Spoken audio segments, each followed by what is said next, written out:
Thank you for coming to the meeting of the city of, where are we, South Wilton. South Wilton.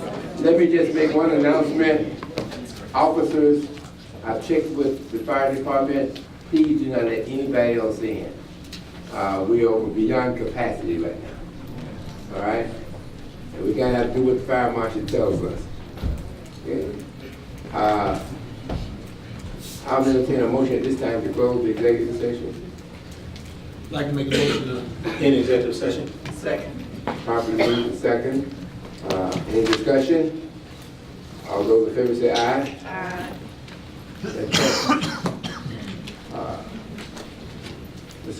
Madam Clerk? Roll call. The Honorable William Bill Edwards, Mayor. Here. The Honorable Catherine F. Rowell, District 1 Mayor Pro Tem. Here. The Honorable Carmelita Gumbs, District 2 Council Member. Here. The Honorable Helen Z. Willis, District 3 Council Member. Here.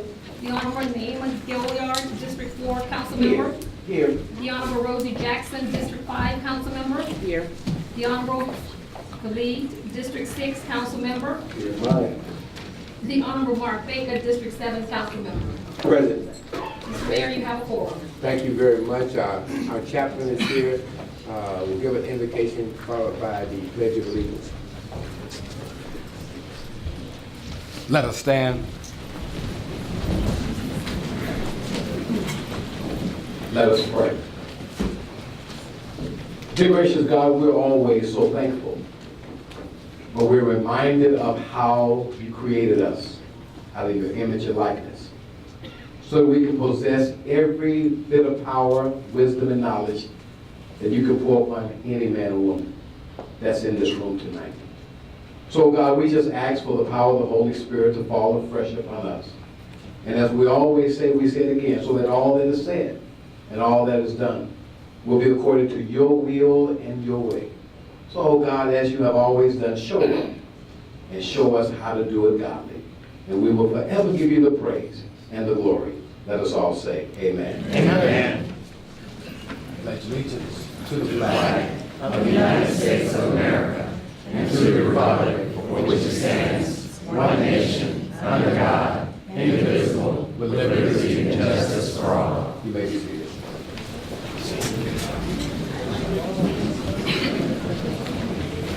Madam Clerk? Okay, the next item on the agenda is the approval of consent agenda. I'll entertain a motion to approve the consent agenda. I make a motion to approve the consent agenda. Second. Properly moved to second. Any discussion? All those in favor say aye. Aye. That passes unanimously.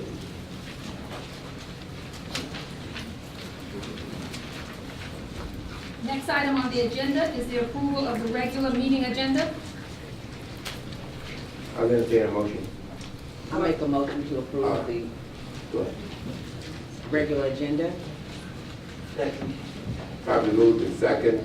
Let me ask that one thing, to make it a motion. If we could, okay, I don't need to do that, that's right, I don't need to do that right now. We thought we were gonna lose a number, but we're not. Okay, properly moved in second. All those in favor? Oh, yes, sir? Recognition on a proclamation to add RAL to item A.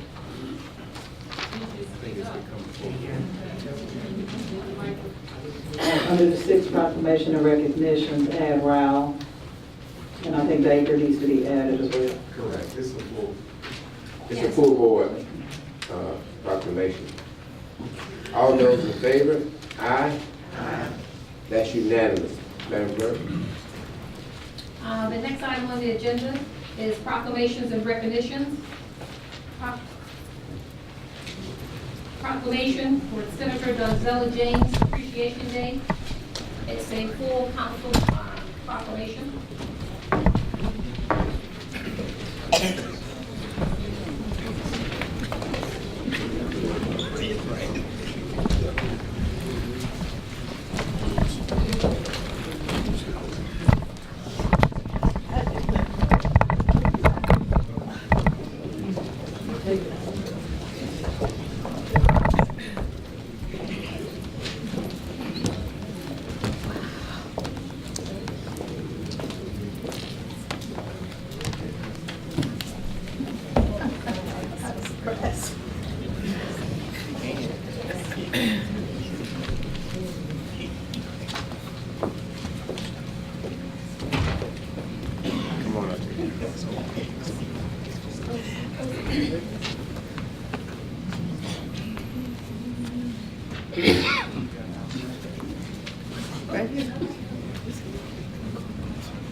What a great honor it is to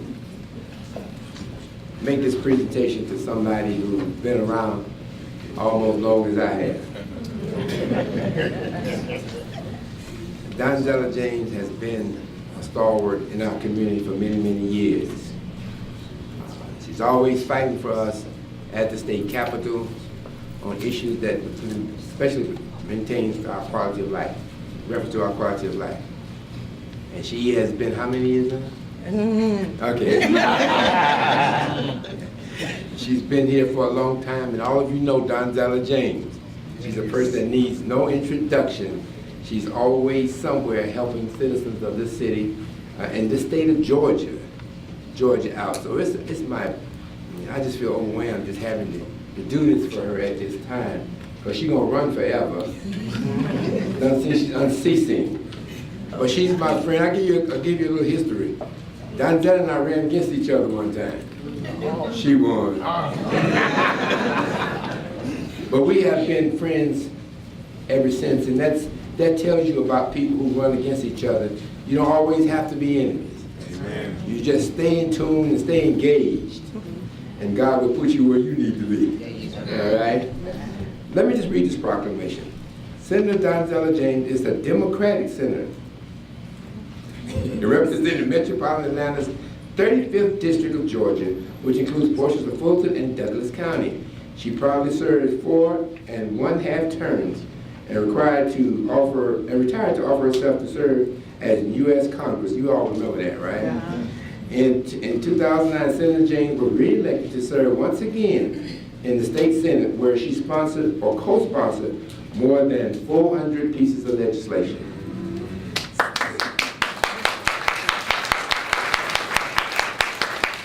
Senator James, District 35, led the effort in the Senate, convincing her colleagues on both sides of the aisle to vote yes on a cityhood bill. And let me tell you something. I was there. And this woman, she went against the grain. And they talked about it so bad she had tears in her eyes. That's true, right? They talked about she had tears in her eyes right there. So thank you so much, for what you did. Let me go back to where I was reading. Oh, yeah. When questioned on her support of the creation of the city of South Fulton, the senator reply was, "I will always choose the rights of my constituents to determine their destiny over party affiliation." Senator James, a longtime resident of the Cliftondale community, regularly attends planning meetings of a pro-cityhood organizations and offers her knowledge and expertise to the leaders of the cityhood movement.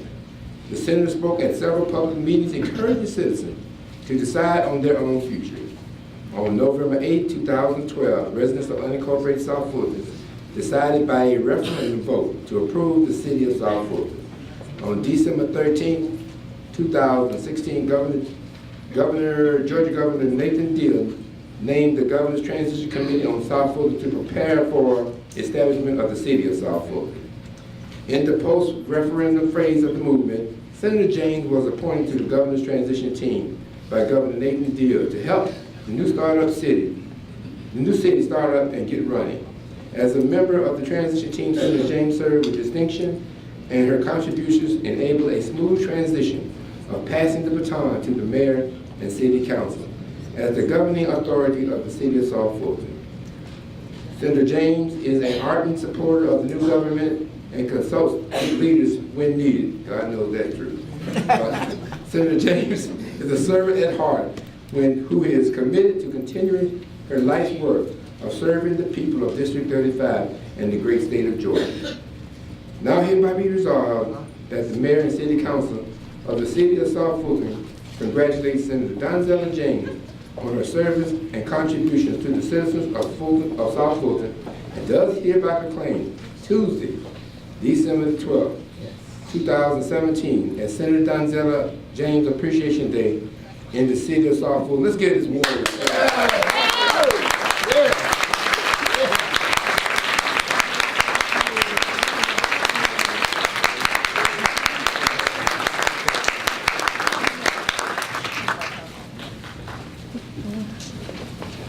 Senator James, I just want to say I am proud to be your councilwoman. Thank you. And thank you for mentoring me. Many of us are here, we are elected because of watching you and shadowing you. And thank you for not letting me stay in my feelings to be mad about situations and teaching me how to get over challenges and still be politically correct. Big job there. Wow. I thank you very, very much for this great honor. You know how to surprise somebody. I thought I was just coming for the last meeting of the year to offer season's greetings to everyone and to invite you to come to the session the second week of January. And I still want to do that.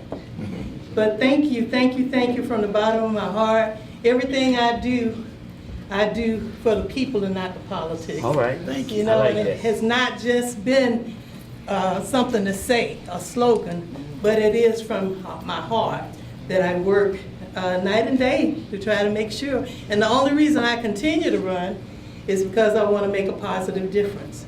And I want to reach out and reach up and get some other great leaders all the time, because there's plenty of room at the top, even though it's lonely at the top sometimes.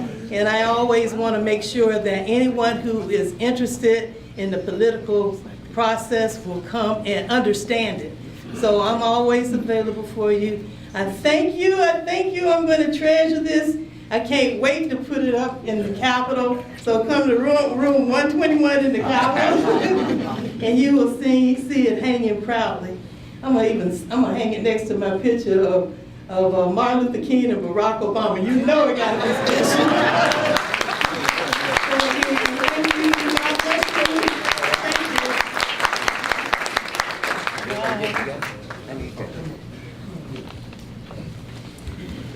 Thank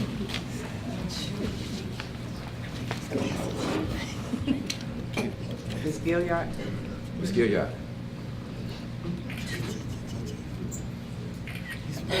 All right. Thank you. Thank you. Wow. Woo. I should have thanked everybody else too. I thank all of you individually.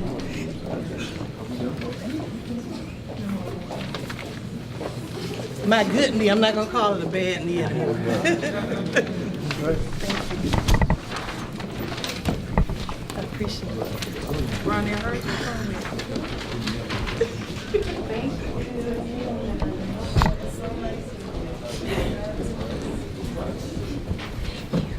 Yeah.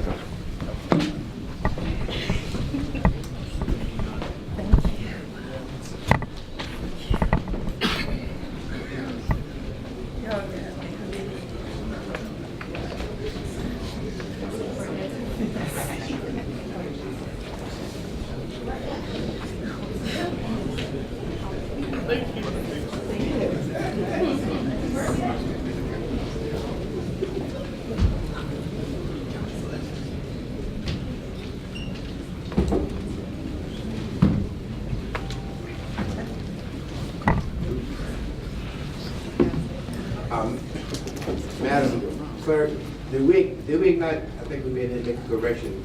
We said this was a full board. Yes, we did. You said it was full board Yes. presentation? Yes. Am I wrong? Yes. Okay, so one of us didn't vote. Are you signing on it? Yeah. Okay. You signing? No, it's a full board. Okay, let's full board to make sure we're right. Okay, all right. All right, go ahead. Okay. The next item is public comment. Mr. Mayor, we've received 39 speaker cards. Speakers will be granted up to 2 minutes each, and public comment will not exceed 30 minutes. Speakers will not be allowed to yield or donate their time to other speakers. I will be calling you in a block of 5. And when you come to the podium, could you please state your name and the district you are in? Beginning with Clinton Mel Keaton, Miss Tracy Roll, Miss Brenda Dennis, Mr. Jarman Bryant, Mr. Santorius Moncrief.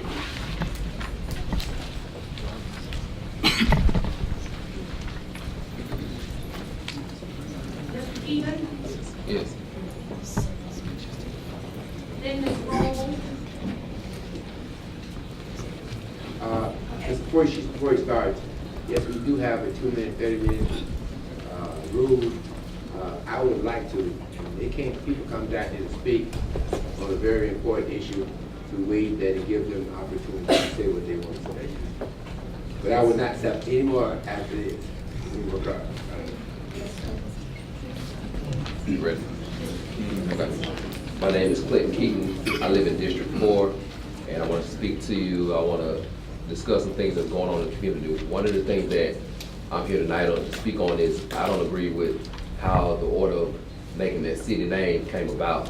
I feel like it was unfair, and the community, the people that we elected you guys, so the person represents the district that they're in.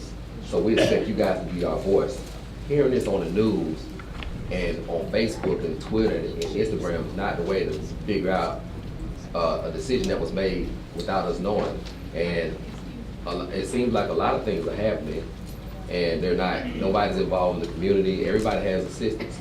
And I feel like we're paying that kind of money out of taxpayers' money to have assistance. We should know what's going on. And we're paying for this stuff. You know, we expect you guys to represent us and represent us well. Firing a city manager like that, you know, it just wasn't right. You know, I mean, you guys know more about this thing than we do, but we can't make decisions like that based on, I feel like people behind the scenes are doing, because they're probably upset about something and forcing you guys to probably make decisions on, I don't know what's going on, but I just don't feel like that was right. And I feel like you should be more transparent on how you're doing things and let the people know before you do things and send out a vote. The same way that you're on the ground when you are campaigning, you still got work to do. So when you wanted to get elected, you walked around, you sent out memos, you did everything that you were supposed to do. So that's all. When you come up to the microphone, would you please give your name and address and the district you're coming from? My name is Tracy Roll. I'm in District 1. I live in Regency Hills. I'm speaking today because I'd like to ask the council to give some consideration to think about when you're working on ordinances, especially public safety ordinances, that it's important to involve not only the person writing it, but the council needs to be in one accord. I think when you're dealing with something as important as the major concern outside of the naming, seems like, but that you work together as a council, but work with the attorney and the citizens in order to get a buy-in on any ordinances that we're preparing for consideration at council meeting. The latest ordinance that is in the making, to me is unconstitutional and an injustice to charge any individual with an act through vicarious liability. Giving someone jail time and misdemeanor is giving them a record. This does not benefit the household. When you're discussing individuals that are terrorizing the city, I don't really think that that's the case that our municipal court will be dealing with. Those teenagers will be dealt with in juvenile court. We will have better usage of our time if we advocated to change legislation. My passion regarding this demographic is because I work with it on a daily basis. And I do understand that there are some parents who do nothing. Those parents are probably already in the system in some capacity, but there are quite a few parents who do try to use their resources and also ask for resources for their teens so that they can get help. For those parents, I say go back to the drawing board. Things that make a marriage bad is communication and finances. If you want a marriage to work, you have to be willing to communicate with all parties involved. And you have to be willing to be transparent, even in the finances. Public safety is too important to make it a personal issue. We need to go to the drawing board and we need to let everyone contribute their thoughts to any ordinances related to public safety. Thank you.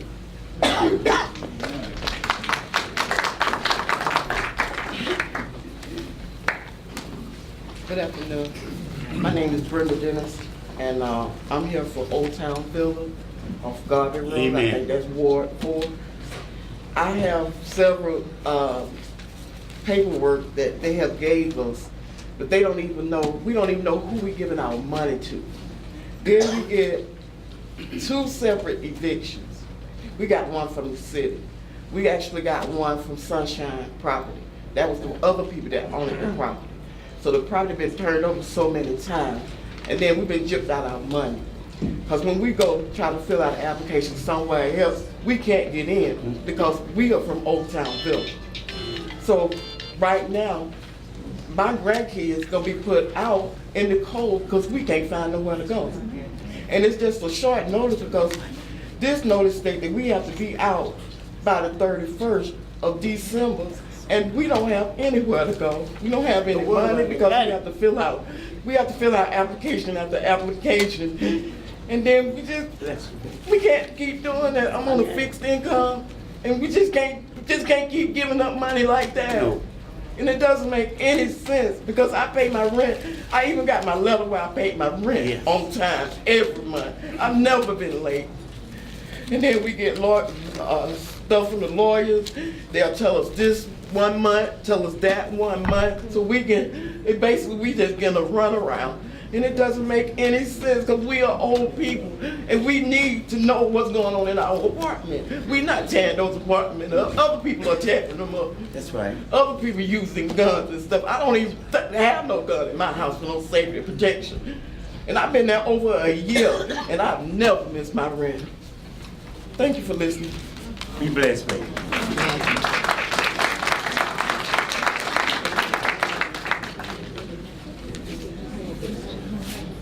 Excuse me, but Pastor, you want to go? That particular residence is in College Park, but when people need help, they need help. So we're gonna see what we can. Jeremy Bryant, Sable Glen, District 5. I just want to talk on this resolution to have this city meet in Union City. And I think that's a ridiculous idea. Anybody that's been at City Hall in Union City to speak for the border, the fact that Union City has on the border of our town, realizes the mayor is against Union City. Yes. It's against our city, rather. Yes, he is. We've gone there several times, including Councilwoman Jackson before she was a councilwoman, to speak at City Hall meetings. And we were denigrated there, treated bad, and act like we just didn't know what we were talking about. Then to go back and meet in Union City, City Hall, that's going to the enemy's base. And that was the last thing, because I said all the time I go to Union City, but I'm campaigning for a new mayor in Union City. And that's the last thing I want to see, and that's the city that's treating this city bad. So why go to them or be seen? That's a photo op. Was for Union City. Thank you. Thank you. Amen. Following Ms. Munfree, would you please come down, Ms. Angie Dennis, Ms. Myra Burnett, Ms. Brenda Jenkins, Mr. Dana Thomas, Ms. Sherry Carson. Y'all can start forming the line. Start forming the line back behind me. Go ahead, Ms. Munfree. Thank you. I am still on, I'm coming down here. My name is Santarius Monfrey. I'm coming down here also on Old Town Villa Apartments. We have been getting notes from these people 2 days in a row. So first we'll get a note stating that we have to pay our rent in November. Then we get a note stating that we have to seize the apartments. We have to move out the apartments before December 31st. Also with Ms. Brenda Dennis, we have nowhere to go. We need to find something for us to do. We cannot move out of that apartment within 30 days. We don't have any money. They tell us to come down and pay our rent. We come in November, we pay our rent. Then they tell us, oh, okay, well, December you have to be out on the 31st. I don't have time for that. I have kids that I have to feed. I still have to go to work every day and still have to come home to them tearing down the apartments or them coming to us saying, oh, well, you still got to get out of here by the 31st. Where am I going to go? How am I going to go any place besides them coming to us telling us, oh, well, you can't do this or you can't do that. You took my money. Where else can I go after you take my money? I can't go nowhere else after you take my money. I live paycheck to paycheck most of the time. Yes. If you tell me that, okay, forgive me $525 for rent on November, but then in December you tell me to move, what am I supposed to do? Am I supposed to give you money or do I supposed to move? I can't pay money every month to someone that tells me that I have to get out by December 31st. I just want someone to help us because we are we're getting tired of it, we're getting frustrated, we don't know what to do. Our kids, I don't want my children to see me out on the street because I can't go nowhere within 30 days. I want someone to come in and say, hey, this is what we're gonna do. We're gonna have y'all move this place, or we're gonna have y'all move that place. Also with Miss Brenda Dennis, I pay my rent on time. I don't never miss out on my rent. But for them to come at us and tell us that we have to be out on the 31st, I can't do that. I can't take my children somewhere within 30 days. Thank you for listening. Thank you. Be blessed.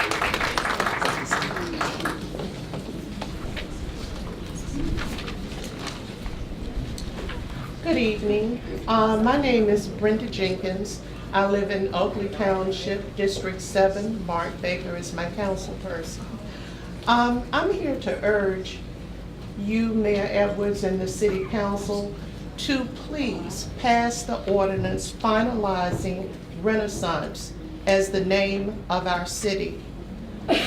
You followed a legal process that's within the guidelines of the city charter to name the city. You went above and beyond what was required to give the residents of the city of South Fulton an opportunity to participate in the process. That delayed, us getting the name for the city. You didn't have to do that. You could have just named the city yourselves according to the charter. But instead of being grateful for the opportunity to participate, we have a room full of people who don't regularly come to the meeting unless something is going on that they don't agree with. To come, and as soon as that part of the discussion is over, this room is going to clear out because that's all that they're here to talk about. And so there are a lot of things that we need to be getting done. And we're 7 months in county. We need to get those police badges, uniform patches, vehicles, fire trucks, all of that costs money. To delay this process costs money. It's unnecessary, and I just don't think it's right. And so I'm begging you, urging you to please move forward with naming this city, because we have much work to do. And I feel like we're behind. Let's get started.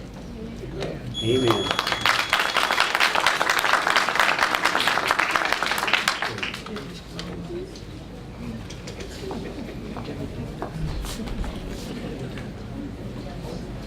Good evening.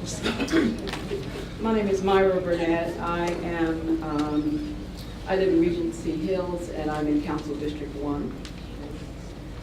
As a lifelong educator, I felt compelled to come tonight to express my opposition to ratifying the change of the name from City of South Fulton to Renaissance. Renaissance means to be reborn, to begin again, to return to an earlier condition of distinction.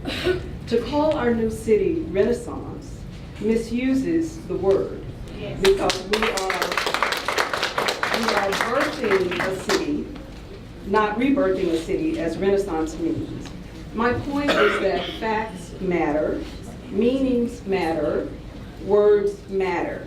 If we go forward with this misused name, we give the impression that leadership in the city of South Fulton does not know or does not care about all of the above.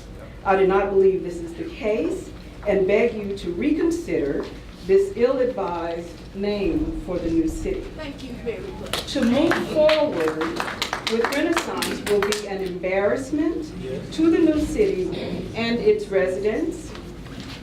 Regardless of the process that was used to come to this recommended name, the result is a word that does not accurately reflect who we are or what we're trying to do.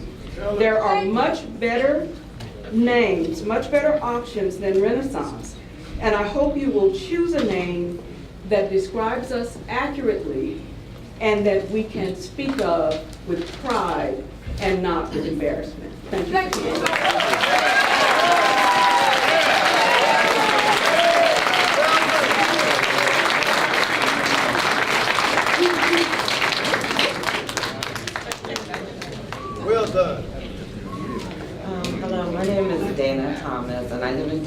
2, and I live in the Summit in Stonewall Town. I'm here because I'd like to want to know, why does it take our police, the police department, an hour and 2 hours to respond when we're in dangerous situations and we're calling for their help? About a month ago, my back door, I was at home 3 in the morning, my back door, my alarm's going off, I'm upstairs with my husband, and we peep out and our back door is open. We call 911, and we're begging for help, and the police did not come for an hour and 15 minutes. Thank God, we don't know how it got open, and thank God nothing happened to any of us. But an hour and 15 minutes is ridiculous. We could have been killed, our whole house robbed and everything else, and they could have been in another state by then. And this is not the first time, and it's not the second time. My neighbor was robbed over Thanksgiving. Took the police 2 hours to come. 2 hours. They have almost cleaned out their house. That's what I wanted to express is, I know we're a new city, we're trying to get a police department, but this has been going on before we became a new city. When I first moved into our house 5 years ago, we called the police for a break-in, and we had over 200 teenagers that had broken a house and was having a wild party. There was a mother there trying to get her daughter out who was being raped upstairs. And it took the police almost 3 hours to come. And when someone came, there was only one policeman. And I'm stressing to them, I told you we were talking over 200 kids. We were the only house there. They were up in our house, up in our property and on our driveway. So I think that we as citizens have the right to have some type of response, a faster response. Because we all know, 2 years ago, a lady got killed and we all listened to the 911 tape of her begging for help. And the police, once again, it took over 45 minutes. That's all I have to say, thank you.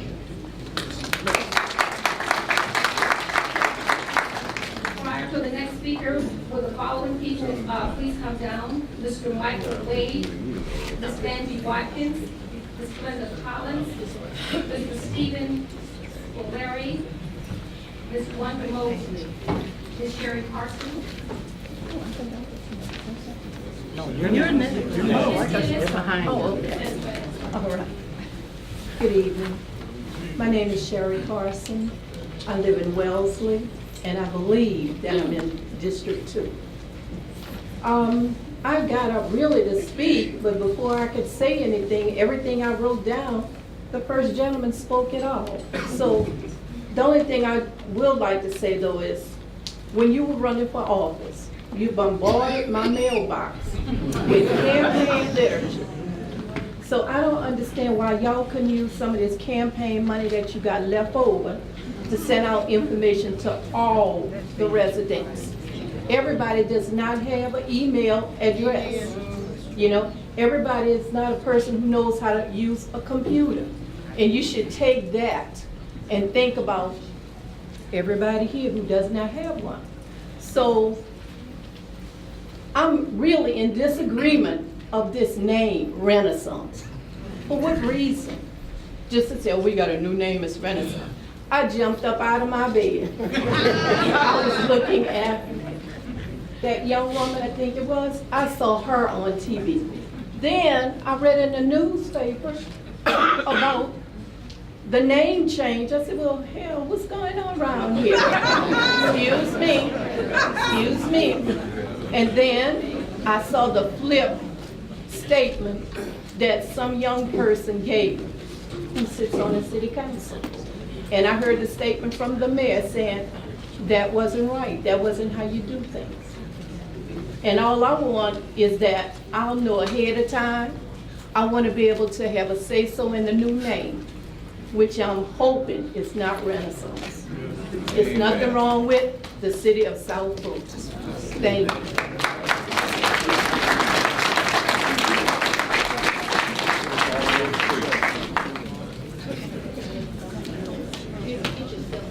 evening. Good evening. My name is Michael Wade. I'm in District 4, and that's in the Rivertown area. I too are in disagreement with the new name of Renaissance. I heard about the name at work on my break, and someone was talking about Renaissance. I said, well, where do you live? She said, well, I live so-and-so. Well, that's in my area. And that's the way I heard about the new name, Renaissance. Again, during the campaign, we was bombarded with robocall. We was robocalled to death. I feel like the concept of years ago, the city of South Fulton was concept in a vacuum. Well, here we are now. So at least we need to come up with a greater name that represents all of us of South Fulton. Also, I want to talk about a safety factor. I live across the street from Evelyn C. West School, and we have been trying to deal with Fulton County. We've been making calls. It's a safety issue. If anyone familiar with the area across from Evelyn C. West School, the school buses was parked in the right turning lane, coming down Rivertown Road directly in front of Evelyn C. West School. Sometimes there's 1 to 2 school buses parked in that right turning lane. The safety factor is that you got cars coming out of the subdivision. You cannot clear that left-hand turn. It's an accident waiting to happen. I'm asking that we get an officer out in that area to monitor that area when school is taking in and turning out, and also proper signage. I've been in that area for almost 20 years, and the signs are not visible due to rust and decay. So, thank you so much.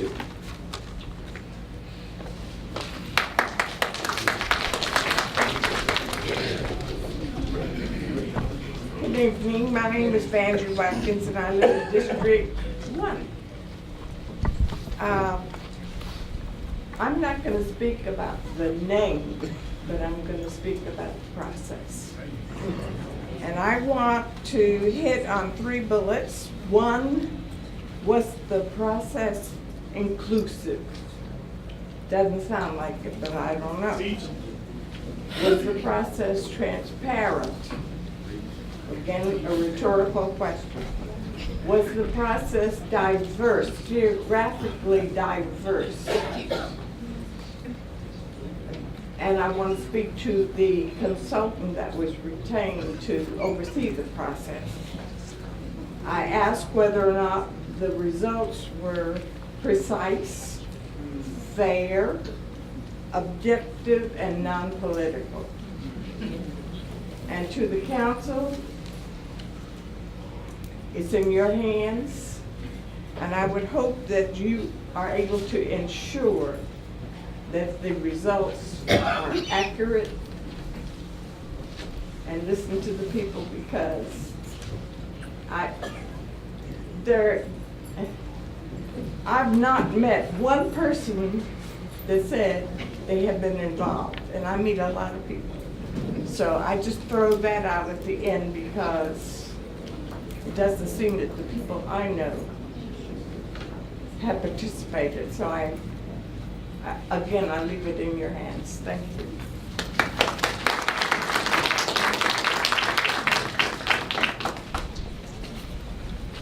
Good evening. Mayor, Council, Glenda Collins, District 5.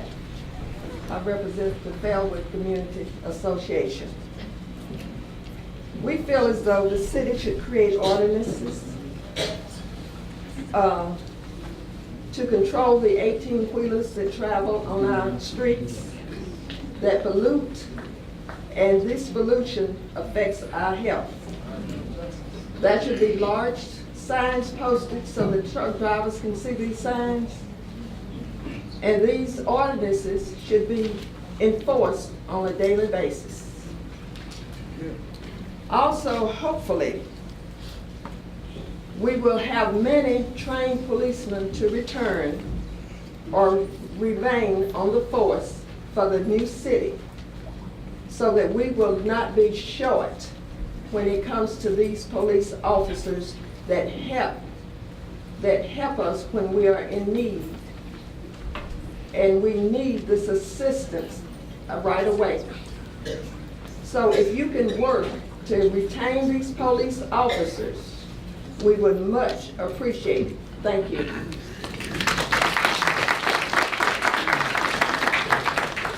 Hi, can you hear me? My name is Steven Scudder. I'm in District 3. I live miles from here. I'm here for 2 reasons. One is to support this girl, Kendall Henry's petition for the name for fair citizen involvement. I know my district, I got a survey from Ms. Willis asking us what we thought the name was, and she had a vote, and we had to check boxes, and I know she voted for the highest town name. But I didn't see that from any other districts, so I don't know what happened. I was here during the vote, and it seemed like there was like a group of people that just decided this was the name, and nobody had a say. That's my feeling. I don't know what happened. The other thing is 911. When I call 911, I get bounced around probably 2 or 3 times, every single time. I was broken into twice about 3 weeks ago.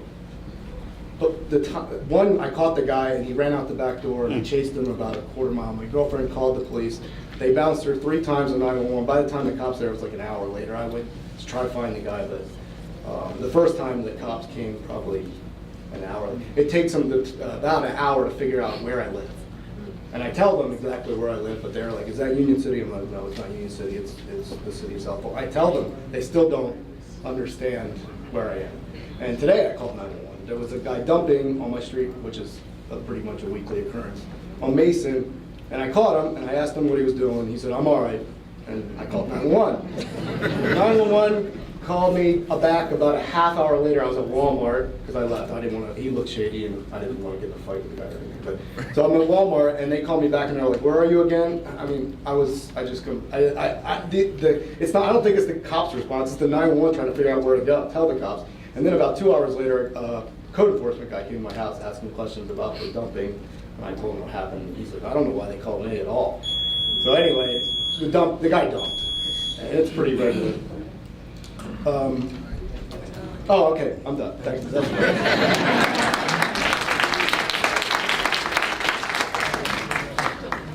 The next 5 speakers, please come down. Pamela Hardy, Kenneth Joe Sr., Keith Perry, Mike Taylor, Reverend Jacob Mackey. Good evening. My name is Wanda Mosley. I'm a resident of District 3, the amazing Creekside subdivision. I am here today because I too am opposed to the naming of our city Renaissance. Although I'm not a fan of the name and the meaning behind it, I'm more so concerned with the process by which we got here.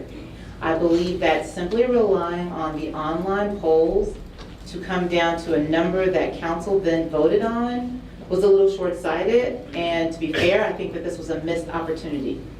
As is evident by the number of people in this room, this is a deeply personal issue. There are numerous people in this room who fought really hard for cityhood, and I think that most of us thought that we would have more of a say in what the name of our city would be. I also think that it was a bit short-sighted in that there are a number of people in our city who do not have access to the internet. I know me personally, I have an next-door neighbor who's 90 years old and he does not have internet.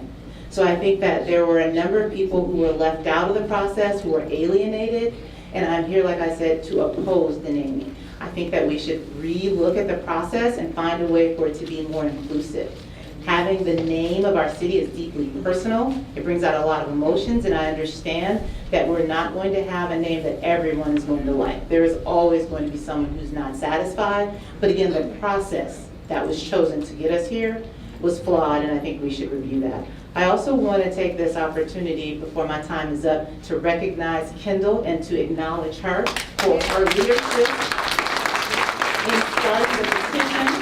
That is no doubt the reason why so many people are here. I think with young people like her being involved and engaged, our city and our future does look bright. Thank you so much.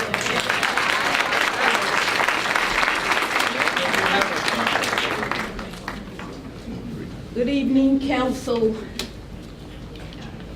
women and councilmen. So glad to be here tonight, because you know how I like drama. But, oh, Mr. Massey, oh, okay, thank you so much. While Mr. Massey is going to put my picture up there, let me just say this. The name Renaissance means in French, rebirth. Basically, the Renaissance period is a cultural transformation during the 14th through the 17th centuries in Middle Ages of Europe.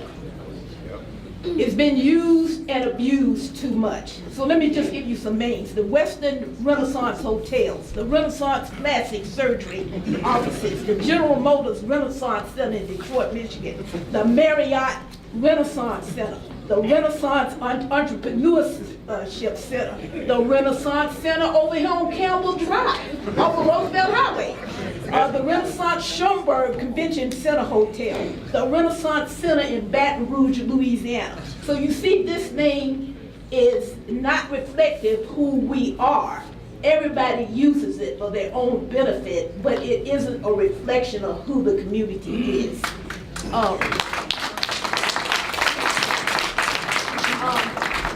You can't expand on that, can you? Mr. Massey, you can't. All right. Well, let me just say this. I am looking at the wolf as our mascot for the city. Amen. If you read the Native American proverb, it is in my nature to be kind, gentle, and loving. But know this, when it comes to matters of protecting my friends, my family, and my heart, do not trifle with me, for I am also the most powerful and relentless creature you will ever know. I think that is indicative of our community, and that's what we want to stand for. And also the connection to the lovely Wolf Creek Amphitheater.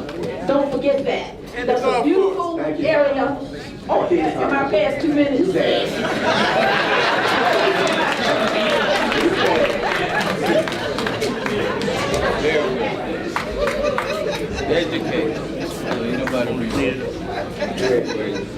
Good evening, Mayor and Council. Kenneth F. Joe Sr., Walden Park Subdivision, District 2. Our name will not define us. The decisions we make and how we respond to those decisions will. I admit that the name Renaissance did not hit my nailed it zone when I heard it. However, I respect the process in which the mayor and council agreed to, and which was explained to us in meetings before the vote. In the end, the name of our city will be remembered negatively or positively based upon what we do and how we do it. I don't expect my councilwoman, the mayor, or any council person to make every vote or decision based upon public opinion alone. I expect them to listen to us and fairly make decisions that are balanced, fair, and ultimately in the best interest of the city. In the same token, we must be fair. We can't complain about the knowledge they may lack and then complain that they are going to trainings. As a community, our first response to disagreement of policies or decisions cannot be to push for a recall or to run to the media. We must actively participate. We must attend meetings, dialogue with and/or meet with our elected officials, write letters, step to this microphone and suggest and demand change. My immediate wish list is simple. 1, hire the best people and eliminate nepotism. 2, hire a city attorney. As of September 29th, we have paid $209,461.82 to Josh Belafonte and/or his law firm. We can't sustain that spending. Lastly, put our checkbook, including all invoices, credit card charges, and payments online. Let's see true transparency, not comfortable transparency. Renaissance can be great, If we will, our actions will ultimately be the measure that is attached to our name. Thank you, Ken. Happy holidays. Thank you. Thank you, Mayor and Council, for allowing me to speak. My name is Mike Taylor of Cedar Grove Community Association, and I live in District 4. I heard the name Renaissance as well, and the name I submitted didn't make the list. But I'm grateful for the process. And I found out about it by sitting here at the meetings, at the work sessions, at the general meeting. And then I happened to be on Council Willis' email, and I heard it from there. And I heard it from my council, Council Gilliard. So I thank you for the process. And I concur with the gentleman that just left here, and I would like to give him my time to continue, because I like what he said. Now, I noticed that I got a tally here of how you all came upon the process. It appears to me that you gathered about 700 to 800 names. And out of those names that the people submitted, the top 20, it made the list. And then it looks like, I see 21 votes here, it looks like all 7 of you, except for the mayor, had 3 votes. And out of those 3 votes, the top name was Atlanta Heights, Renaissance, and Wolf Creek. Atlanta Heights had 4 votes, Renaissance had 3, and Wolf Creek had 3. And so then you took those 3 names, and you went to a round 2. And round 2, it looks like you all had 2 votes apiece. And that came out to be Atlanta Heights, 5 votes, Renaissance, 5 votes, and Wolf Creek, 4.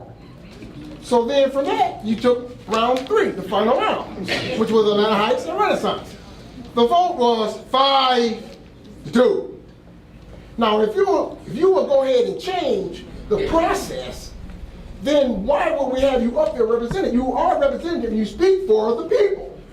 So if you change that, the next time I have an itch on my butt, I'm going to come to you and ask you, what can we do about that?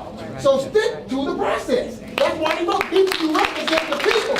Don't let them pump you out. So now I'm trying to just move on, embrace the name Renaissance, Renaissance. Take the time to learn how to spell.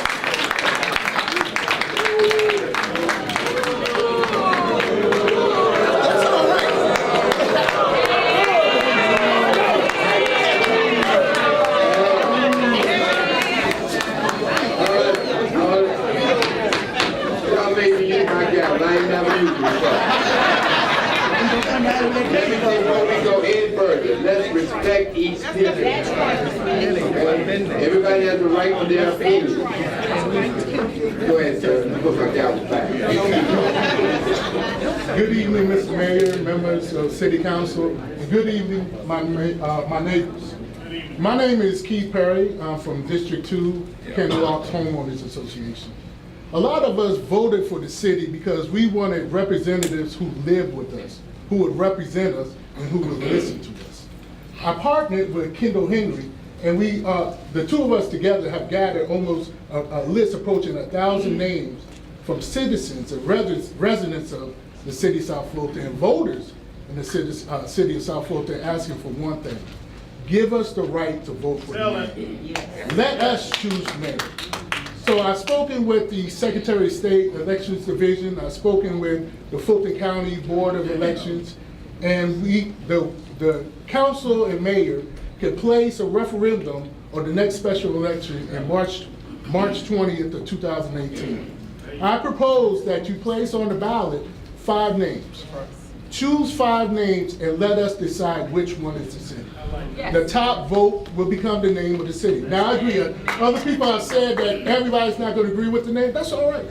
But we're part of the process. What everybody's been coming up speaking about is, let us be part of it. I didn't know how to be part of the process. There's some people who were here, and I appreciate you being here, but there were other people who didn't know how to be here, who didn't know what they needed to do to let their voices be heard. So now is the time. Let our voices be heard. Let us vote on the name. That's all I ask. That's all you are asking for. If you want to vote for the name, show by a round of applause.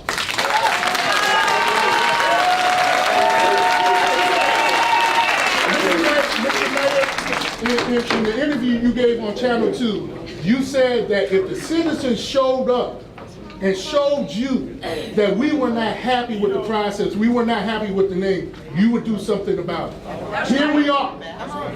Stay true to your word.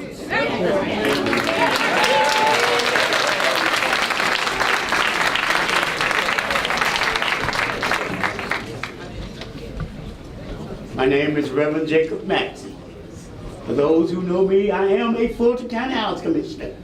First of all, let me make it plain to you and to other city council. I'm in District 7. I am a Fulton County House Commissioner. If you don't believe it, ask Emma Dundale. I'm here standing for the people tonight. Number one, those people were not, I went to the apartment complex where they say that's not in our district. However, they are human beings. I'm standing for the working poor. I stand for the homeowners who have vacant houses on their streets that those kind of people live in that are renting because we allow it. That needs to be an ordinance, and I said this from the beginning, that there needs to be an ordinance to stop these people coming in, buying up property and renting to whoever the heck they want to for high prices, and we get the undesirables in. This empty cup, this empty white cup, represents stabilization of communities.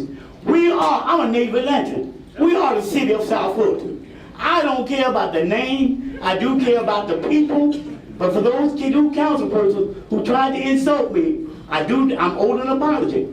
I don't care if you don't care about the people, I care about the people. Those people will not be put out. I got a late-minute call for Tracy White of College Park this night. The complex is almost empty. Those people will not be put out in the cold. I let you know that won't happen, not under my watch. North Fulton is making an attempt in the Housing Authority to take over and run South Fulton. Not on my watch. I stand with the mayor, I stand with these city council people who came to Fulton County Housing and stood up and said we're gonna make a difference. And I'm standing here tonight, empty white cups, stabilize our community. Too many people are living on the streets, too many veterans on the bridges. We need to do something about these people. We can make a difference. I'm with the name of the city of South Fulton. I like that. I like that. That's who we are. That's who we are. Anybody from the SWAT here? I went to Thurl High School, Washington High, Harvard. Y'all stand up. Let's take this city and run it like it needs to be run. God bless you. I ain't trying to preach. I'm telling you, if you're scared, sit down. Ms. Joyce Armstrong, Ms. Kendall Henry, Jamie Wilson, Ms. Harriet Bryant, Ms. Linda Porter.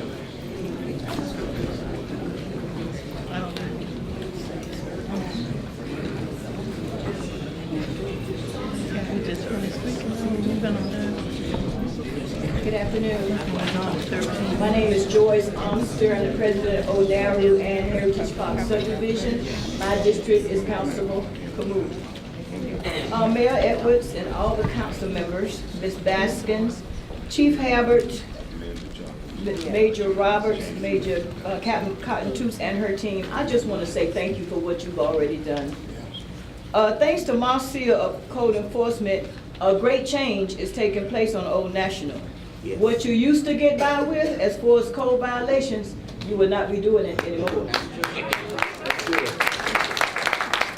Our next Old National Area Residents United meeting will be held January the 18th from 6:30 to 8:15. We will have a guest speaker there from Aerotropolis, and they're going to give us an update on what's coming to Old National. If the weather permits, our next major cleanup on Old National will be March 2018. And we need everybody to come and help us. You say you want to make a difference? Then stop talking and come and help us. Onaro has been asked also to come and assist with the businesses and communities on Roosevelt Highway. And Pastor Sullivan said he has agreed to help us in any way that he could. Thank you. All right. Thank you. Good evening. My name is Harriet Bryant. I am a resident of Amherst and District 4 with Convita Gums. We all have a common denominator. Everyone in this room, we are South Fulton. Every head in this room is South Fulton. We made South Fulton what it is, 1 by 1. We're not Renaissance. We're South Fulton. When people decided to move to Atlanta, they moved to Atlanta. They may have settled in Union City, Hiram, other places. But when you ask them where do they live, they say Atlanta, a common denominator. It embodies who we are and what we are. It's also South Fulton is a name that would attract businesses and development. We can be cute, we can be hip for the moment with Renaissance, heritage, whatever, but the bottom line is we need a city that embodies us as a people. And I am pushing for the name of South Fulton to be retained. For the moment, let's just do it. If we can cast a ballot, the people can vote, that would be good. But I think we do need to think long and hard and futuristic about the name of the city and what will attract business and development and keep the people as citizens of South Fulton.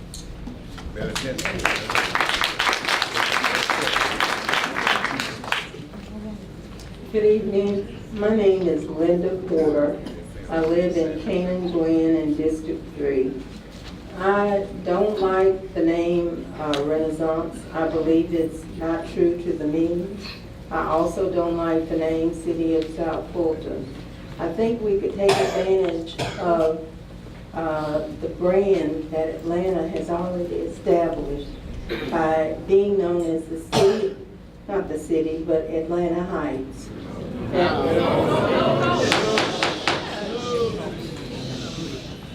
Renaissance gives the impression that it may be far away from the city of Atlanta.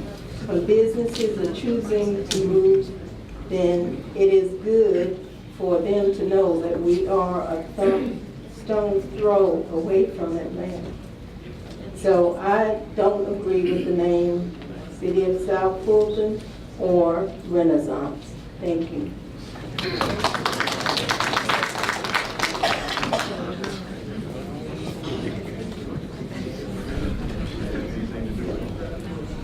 Okay. My name is Kendall Henry, and I'm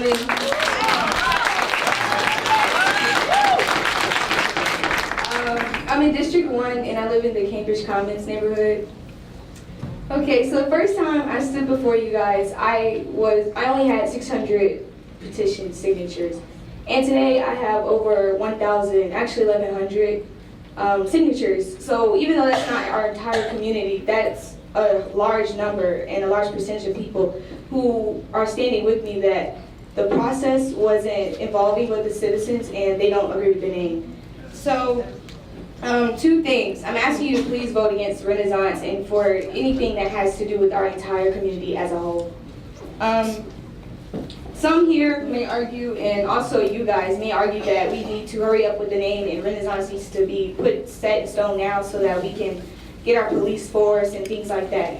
However, when we knew that we were going to be a city, we knew we needed a name. We knew that we needed a police force. We knew we needed these things to have a name. So what good is it to rush it now when we knew almost a year ago? Having citizens not involved when they voted for everyone, you guys to be in your seats, it's kind of disheartening. They knew that they wanted to vote for someone who would have their backs and would listen to their voice, and for them not to have their voice heard for this vote and for them to have a new name or a name that they didn't agree on it's disheartening, and Renaissance just doesn't reflect our entire community. Thank you so much. If you guys still don't vote against Renaissance and Renaissance wins tonight or whenever our vote will happen, I just want you guys to know that the upcoming voters of my class in Westlake, the kids at Sandtown, and all the elementary schools in this district will be watching everything that you do and anything else that happens again. And we also know that even the people behind me that are eligible to vote right now are going to be watching. So we really hope you go ahead and put your best foot forward for the rest of the time.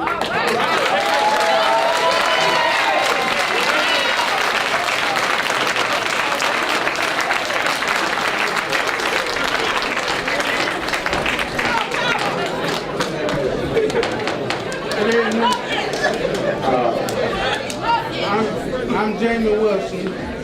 I live in the Highland Lake subdivision, as well as Council District 3, Councilman Willis. And I'm here in the opposition to the name of Renaissance myself. And been thinking about it, and about half of us in here can't even spell it.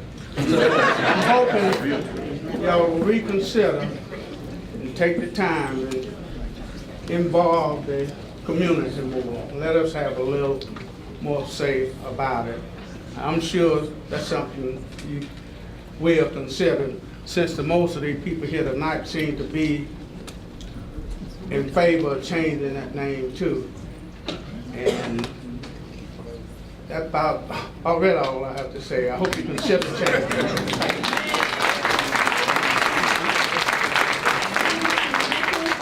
Mr. Michael McCoy, Ms. Canetta Gillette, Ms. Bernice Gordon Rucker, Ms. Norma Pear, and Ms. Mary Chris. I have Tina Chris come down, please.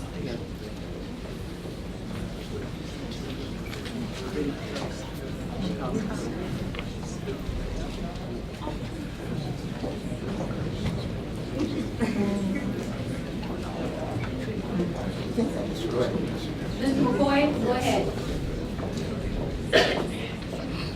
Sometimes I'm not the most popular person in the room. I've been giving a couple of the council people a hard time.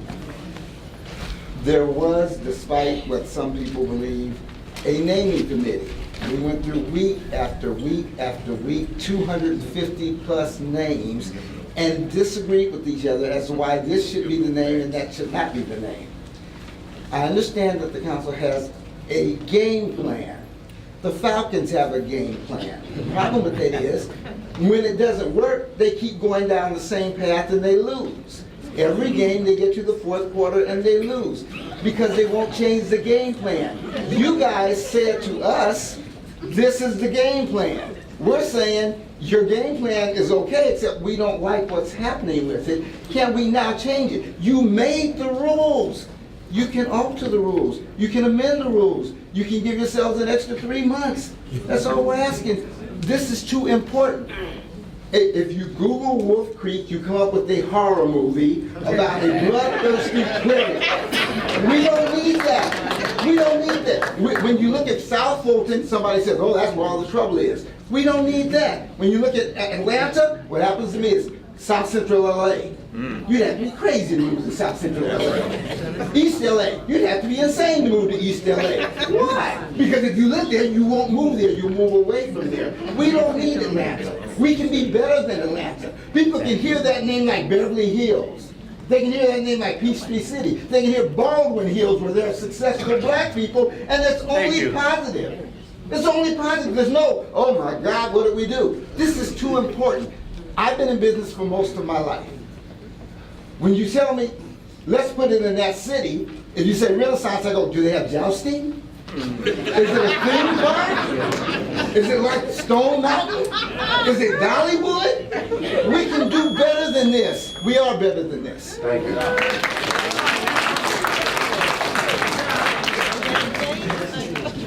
Good evening, Mayor and Council. I'm not gonna even touch on the name. You had a process in place for that. You'll decide what you'll do tonight, and I'll deal with it, and we'll move forward. But what I am concerned about is the hiring of a city manager, a communications director, and a chief of police. We keep hearing things about the police time getting to homes that dialing 911. That's a concern for me. Not having a city manager, that's a concern for me. Not having a communications director, that's a concern for me.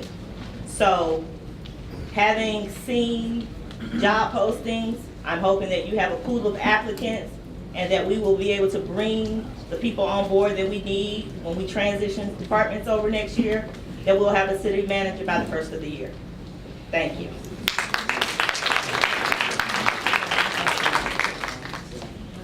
Good evening, Mayor and Council. We have gone through a process to reach a city name. I participated, the surveys, the emails, I attended the meetings, and etc. Renaissance was not my first choice. My choice didn't come up either. But I can live with Renaissance if we don't spend more money going through another process where we might end up with something else that somebody does not like.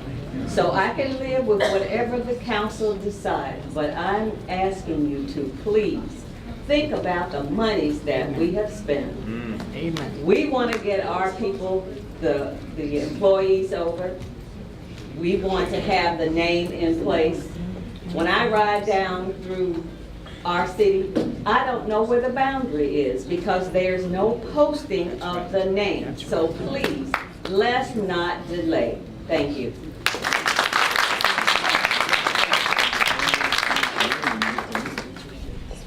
Excuse me, would you please once again announce your name, your address, and what district you're in? My name is Mary Chris. Address is 4310 Melody Lane. I'm in District 5. Mayor, City Council, I'm here about 2 issues. One is about cleaning up the city, cleaning up the streets. The ghetto starts with trash. Yep. Thank you. And we really do need to put some emphasis on getting things done. I posted a trash can, which somebody stole, down on Elwood and Pierce Road. My husband and I, we pick up the trash every week. We dumped it ourselves, and it has really made a difference.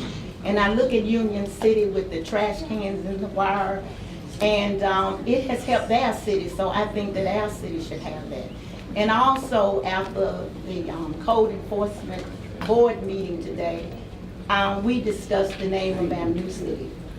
And I came up with a little, I hope, idea that you guys would consider.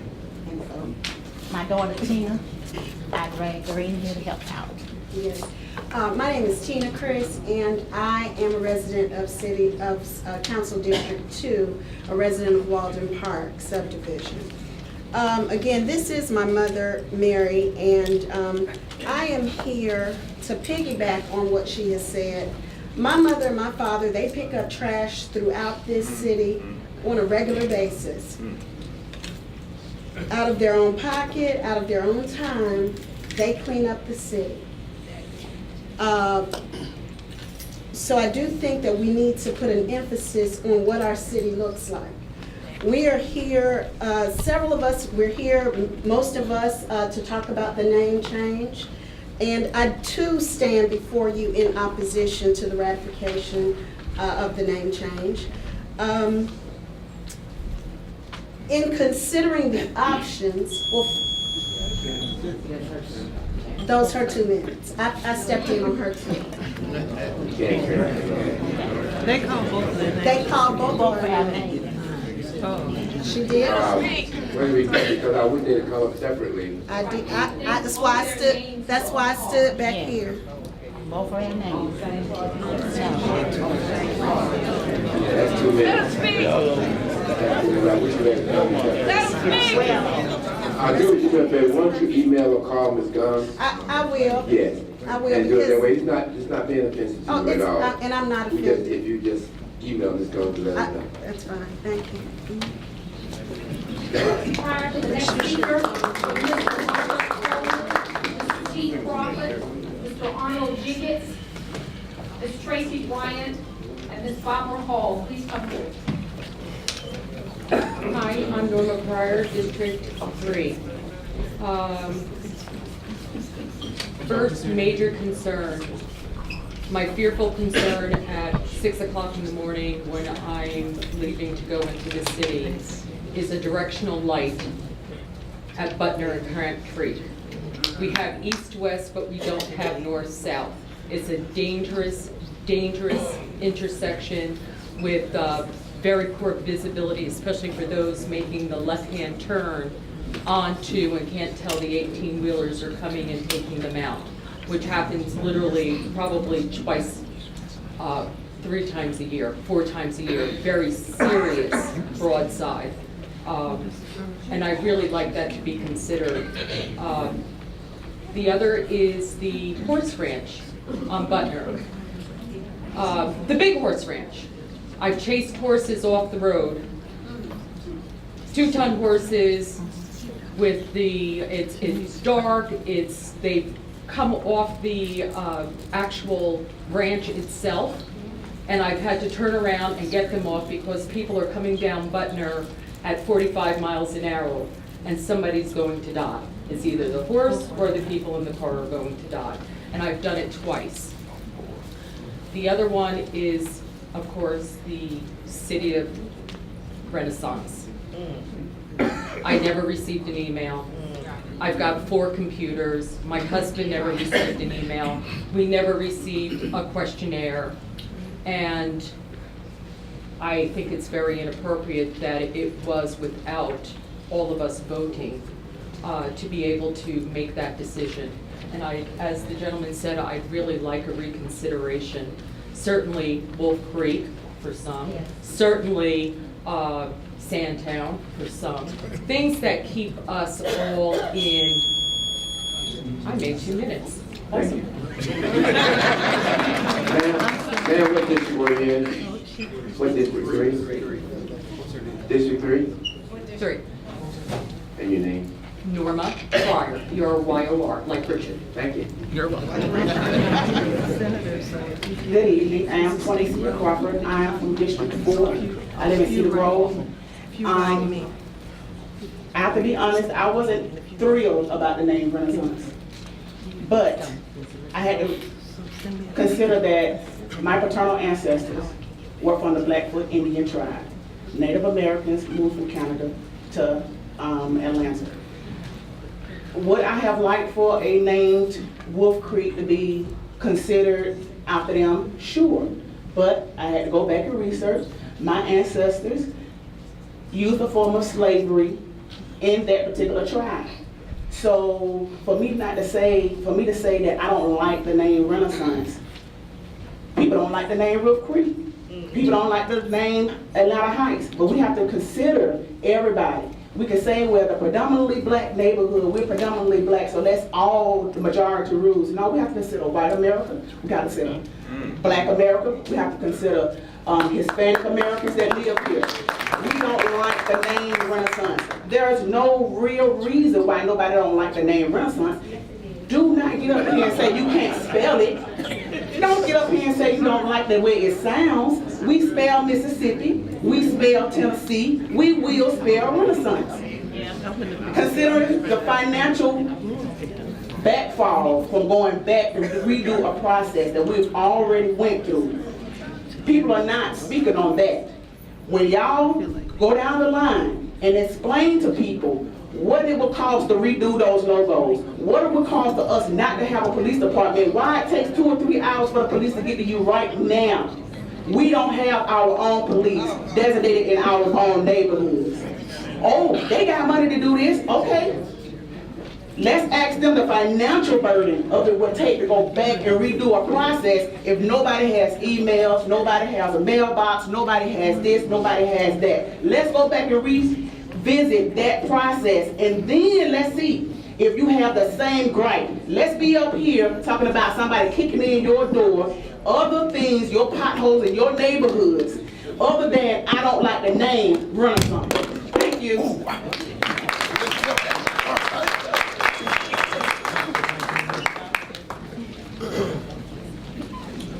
Good evening, Mayor and Council. Marcus Coleman, District 3 and 7. I first want to salute young Kendall. It must be something in the food at Westlake High School. I'm a graduate in '92. 2 things. Councilwoman Willis, I know your spirit. I think this parent, guardian accountability was done in good spirit. It is just, I'm unable to support that considering the report that has come out from the Obama administration called 21st Century Policing, where we know that communities of color are disproportionately jailed and fined. I can't support something that would do that. Now, I know you said that first one is a warning, second one is up to $1,000 fine, third one up to 30 days in jail. Listen, I got confirmation from radio host Derek Bozeman, who's the CEO of Let Us Make Man, willing to bring resources here. We got some powerful people in this audience. Let's band together with I'm CEO and founder of Save Ourselves. Let's band together as a community before we start putting punitive damages that would displace people of color here.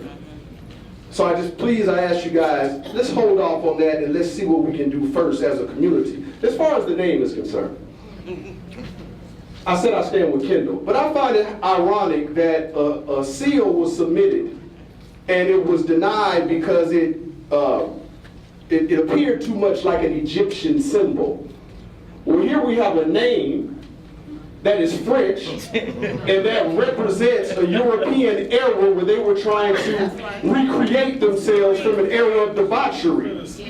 So it's only right if we stand with the people. And they talked about the money that it would cost. Listen, Mayor Edwards, I gotta tell you this. You're the first mayor of South Fulton. This whole council, y'all the first council of South Fulton. It's historic.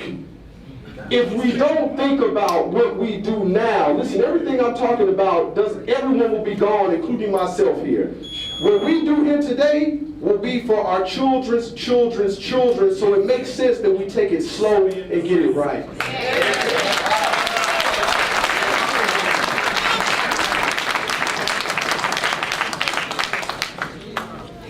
Good evening, Mayor Council. Arnold Jiggets, District 4. Couple points I want to make. One, I have a few requests.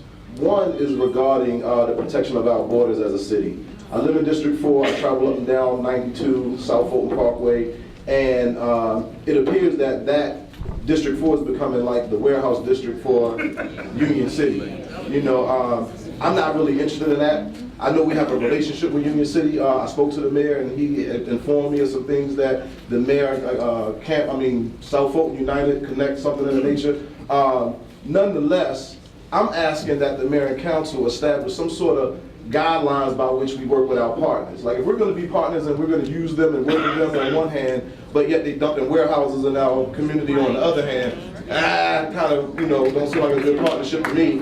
And it bothers me when I'm coming out of my subdivision and I see Union City Police where I live. It's just something don't feel good about that. So I'm formally asking y'all, if y'all could, consider our partnerships with our neighbors and how it affects our borders, specifically District 4, where I live. The name, real quick. If the name was Wolf Creek, we wouldn't be having this conversation. Amen. Don't be fooled by these loud voices tonight, in my opinion. Y'all had a process. I'm not a Renaissance fan. I'm an Atlanta Heights guy. I like it. Cool, many people don't. Nonetheless, y'all had a process. Y'all went through it. Y'all came up with a name. There was input, regardless of how it happened. But don't be overwhelmed by these loud voices tonight and be suckered in by the fact that it's an overwhelming sound of people. Because if it was Wolf Creek, we wouldn't be having this conversation. Councilwoman Hellis, how I believe we all see the need for accountability in the current, see the need for accountability in your ordinance in its current form. The language in the ordinance is very unreasonable, suggestive, and probably unconstitutional. As such, it should be rendered premature and incomplete and should not have been released to the public. I humbly suggest that, I heard you're going to do some town halls, I'm going to be respectful of everybody's time, yes. But we need other jurisdictions involved with this. Like everything that's in that ordinance as it reads now, we have no control over. State police, juvenile, and courts, just consider putting the task force together.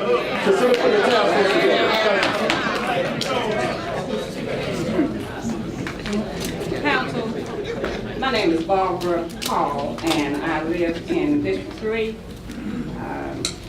Highland Lake subdivision. And I was not a part of the process in naming the city.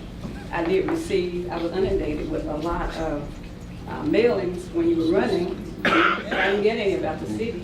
And I thought I should have. Maybe I'm expecting too much, but I need to know why I didn't get any. And I am a person of diversity. I didn't vote for a city, but I'm here because we have a city. And I think that we need a city that is going to represent who we are. I think that Wolf Creek does that. We have an amphitheater, we have a golf course, we have a library, and it has some substance behind it. It's marketable. And the city of South Fulton, I worked all my life in North Fulton. And South Fulton doesn't have the it doesn't have a sense of being on the front end. So I just think we need to have a complete new name, South this or Southwest that or East that. Give us a name that's going to give us some strength. And I think that Wolf Creek does that. Yeah. I am a theoretical mathematician by trade, and things just have to add up for me. So I appreciate your time. Thank you. Last three speakers, please come down. Mr. Marshall J. Taggart, Mr. John A. Jones, and Mr. Walter Kimbrough. Good evening, everyone. Good evening to the room and to the persons on the panel. My name is Tracy Bryant. I am in District 3 and representing Kensington Heights neighborhood over by Walker Park. I do not come or stand before you offering any suggestion on the name. The name is the name. Everyone here has their decisions or their opinions about what it should be. But I do come offering suggestions to the council members and to the mayor on how we can help rectify this among the people here in this room and the citizens of South Fulton. Please reconsider the vote opportunity, since many of the sentiments have been said that they don't feel like they were able to have a true voice in the process. Reconsider the opportunity for everyone to be able to vote. Once that reconsideration is given thought process, make sure that each of the council members are on the same page with regards to how you reach out to the constituents within your district. Everybody do the same thing. If you're going to do door-to-door, if you're going to do mailers, if you're going to do newsletters, whatever that is, everybody's doing the exact same thing so that everyone is being reached the exact same way. We have lots of local media represented here tonight. Just like we have them here, y'all reach out to them to put the word out that we're going to reconsider this vote. Open up the polling locations within our area to give these people the opportunity to go and vote on the top 3 to 5 names. If your name is not on the list, write it in or go sit down.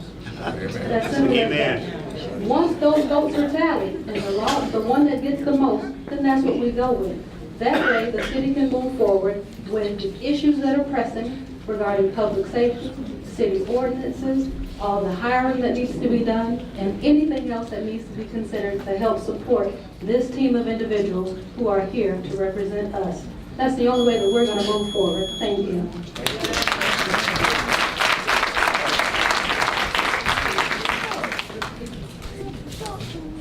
Good evening, Mr. Mayor, council people. My name is Marshall Taggart. My address is 794 Miller Run. I represent District, well actually, I am living in the district of District 2, representing many of my neighbors who are very, very upset about this whole component of how this happened in terms of the process. Thought process, now it's not everybody, because Walden Park, some of my neighbors here are in support of this. But again, I do agree with the recommendation that was made that you need to move forward to have something in March. And I think you should look at and let us know how much that's going to cost, so maybe there can be a sponsor to pay for that, potentially. I know there's resources in this goal, but I want to say tonight, Mr. Mayor, you should veto. My recommendation is that you veto this actual vote tonight, because we need to have whole perspective in terms of core values on how you guys operate as a city council and as mayor. And one of those has to be trust. You have to have transparency, and individuals have to understand exactly what's going to take place. The process took place, but don't agree with the process. The other thing is that I saw on the news, which I do applaud the young lady that interned Westlake and her process, which I did sign the petition. I was very upset about the fact about how protocol was not established. Now, the way how it looked on the news was that there's some problems going on council. That someone is acting as a rogue and doing different things against the will of what council wants to do. Yes. That is the last thing we need to have, as particularly a predominantly African-American group that's sitting before me. Yes. Have you guys not working together? Putting information out, press releases, that's not That's not the type of city, that's not what we did. Keep in mind, we paid into the SSD fund, and we know how this situation went down when parks were closed because I'm a 15-year resident, and we don't need to have that to happen again. Thank you, sir. Yeah.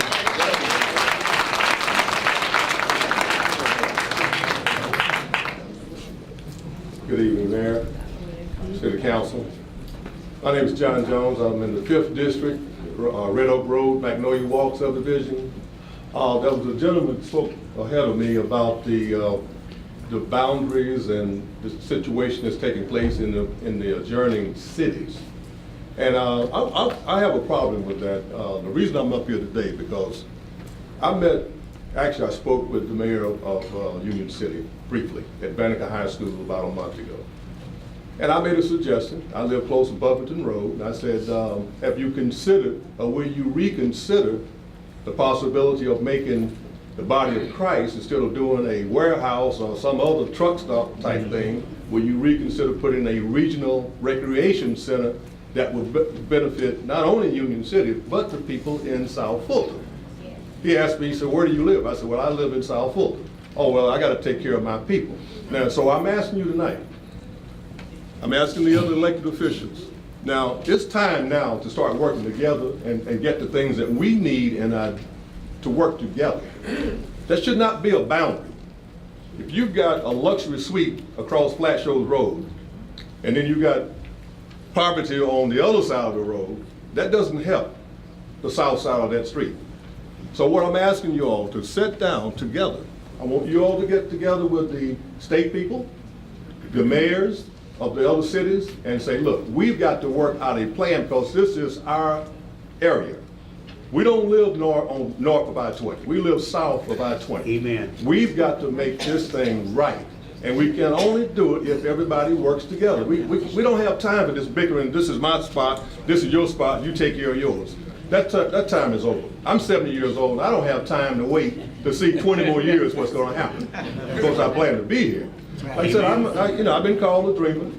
I'm naive, but I am a Morehouse dreamer, and I believe that things can happen, and they will happen if you do it the right way.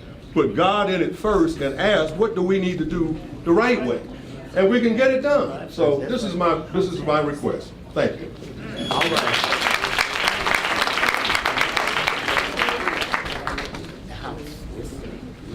Good evening, ladies and gentlemen. I'm Walter Kimbrough, District 1, Madison Trace, Subdivision 824 Dolly Avenue. I was not coming tonight. I'm getting ready to retire for the 3rd time, so I wasn't going to come tonight. There was a young gentleman ahead of me. I was old in school when he was born. Three words. One is, I did not move to Atlanta. I was born in Atlanta. That's right. And so I ended up in what is called South Fulton. Yes. I was not for South Fulton. I was opposed to South Fulton, but I ended up in South Fulton because I purchased property that was located in South Fulton, and I'm too old to start looking for somewhere else to live. The second word I would have for your consideration is, how will we be defined? Will we let a name define us, or will we define the name? That becomes the issue for me. I refuse to let anybody else define who I am. That's right. Because I am somebody. Yes, sir. And maybe nobody else thinks that way but me. Yes. But if I'm the only one with a vote, that vote stands. And the third word I would have for you for your consideration is that you have to make decisions. And nobody will always agree with the decisions that you make. I have made decisions that I regretted after I made them. Right. But I still live with those decisions. And so will you. Thank you. God bless you.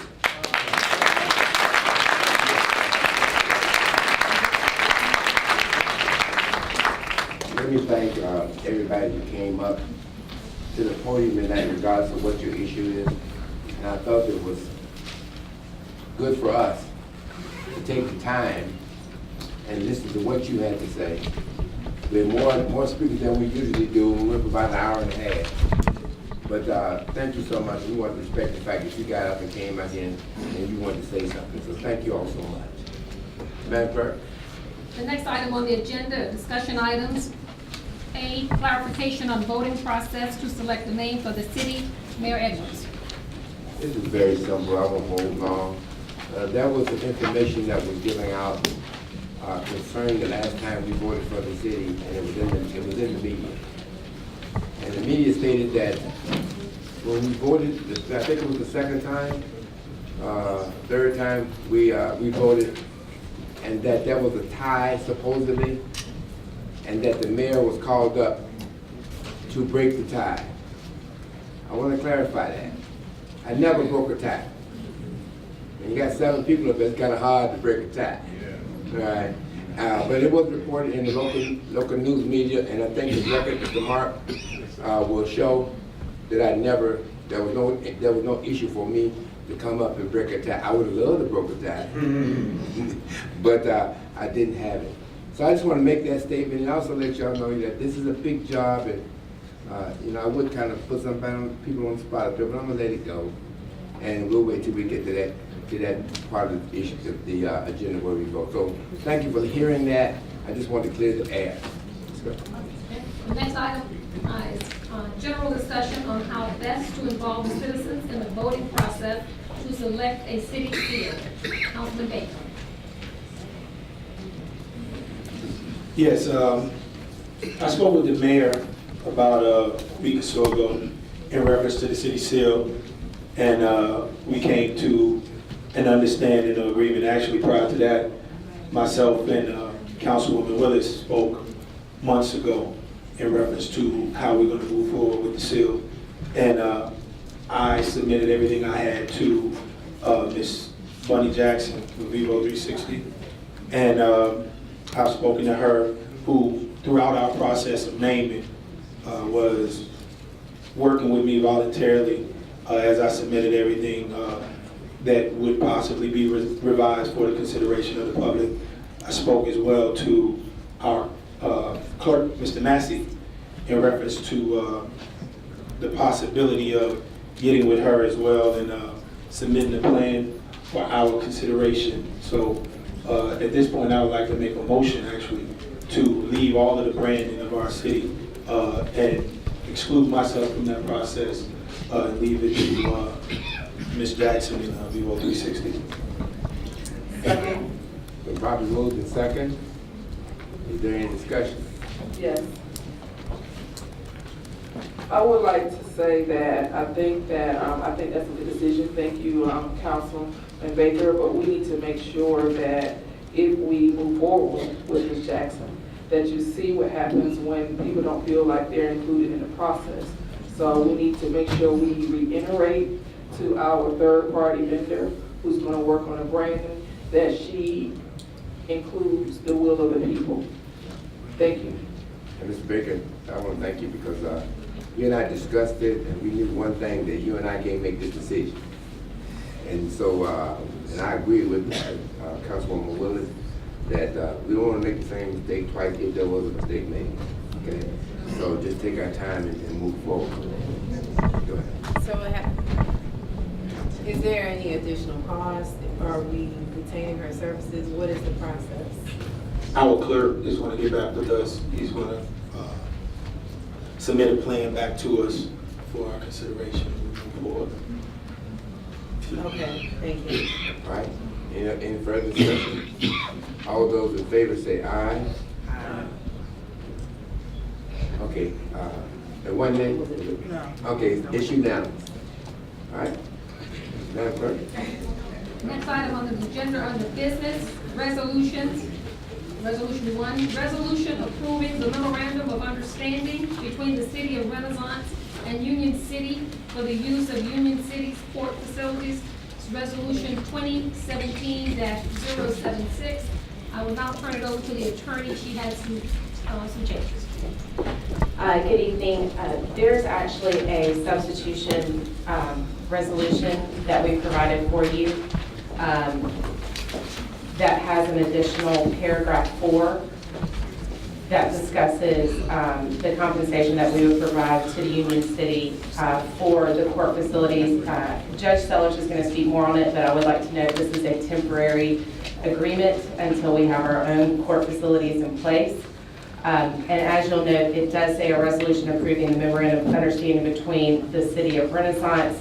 There's a footnote on there that says we anticipate changing the name to that, but that we do have the ability, if the ordinance is not passed tonight, we do have the ability to change the name back to the City of South Fulton in the agreement. That way it is clear. I just wanted to clear up any potential confusion with that. And with that, I will turn it over to Judge Sellers real quick. The ordinance that's on our desk this morning is the change ordinance. The resolution? The resolution, I'm sorry. I'm not sure. I know Judge Sellers and I discussed it. We discussed it this morning? No, that's the one that's up here. Oh, yes, the one that was up there today when you walked in. That's good. Judge Sellers, go ahead. Yes, good evening, council. Just wanted to briefly go back and kind of talk about the use of Union City's court facilities. So following our meeting the last time, I actually, not only myself, but myself and my court staff, along with several members of the Fulton County Police Department that are assisting us with court services, went and met with Chief Meadows in College Park regarding alternatives to the use of Union City. Obviously, Chief Meadows was incredibly gracious to us. He assembled his team so that we were able to have a discussion with kind of what we consider to be the decision makers on the staffing, on the staff level. While Chief Meadows was incredibly generous and gracious, he did indicate that he's happy for us to consider him as a backup, but that it would be incredibly burdensome to utilize College Park. There is a conflict in one of our days and one of our calendars, so that it would be a burden. What we have, the situation that we have now is that we have, the council voted to start the court November 1st. So there are citations that have been written. We need to process those citations. We cannot create a backlog at the beginning. That is just, it's just not a way to do it. And so Union City has been incredibly accommodating to us as it relates to our use of their courtroom facilities. This is not a permanent plan. This is a plan to allow us to move cases along until a permanent solution for our court facilities is determined by the council.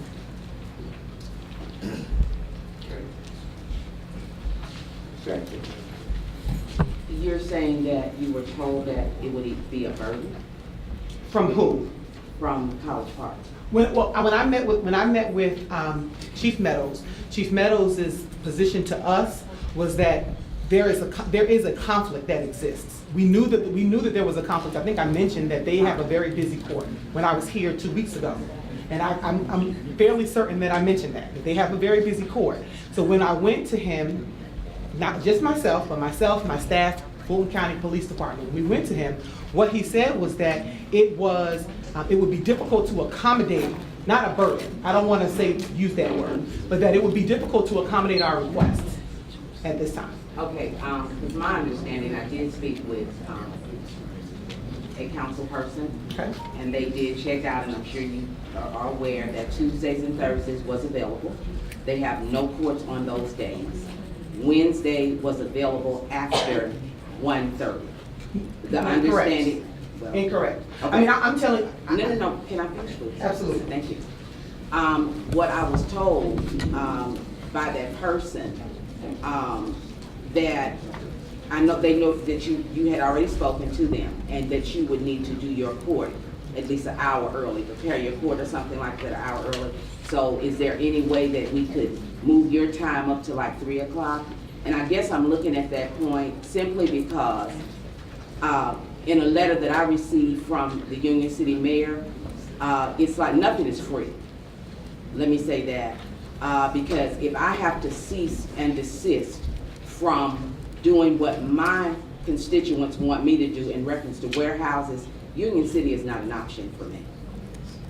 Because my constituents clearly are having problems with warehouses being placed in their areas. And if we cannot even go to talk to Union City, that's a slap in the face. So that's where I am with that piece.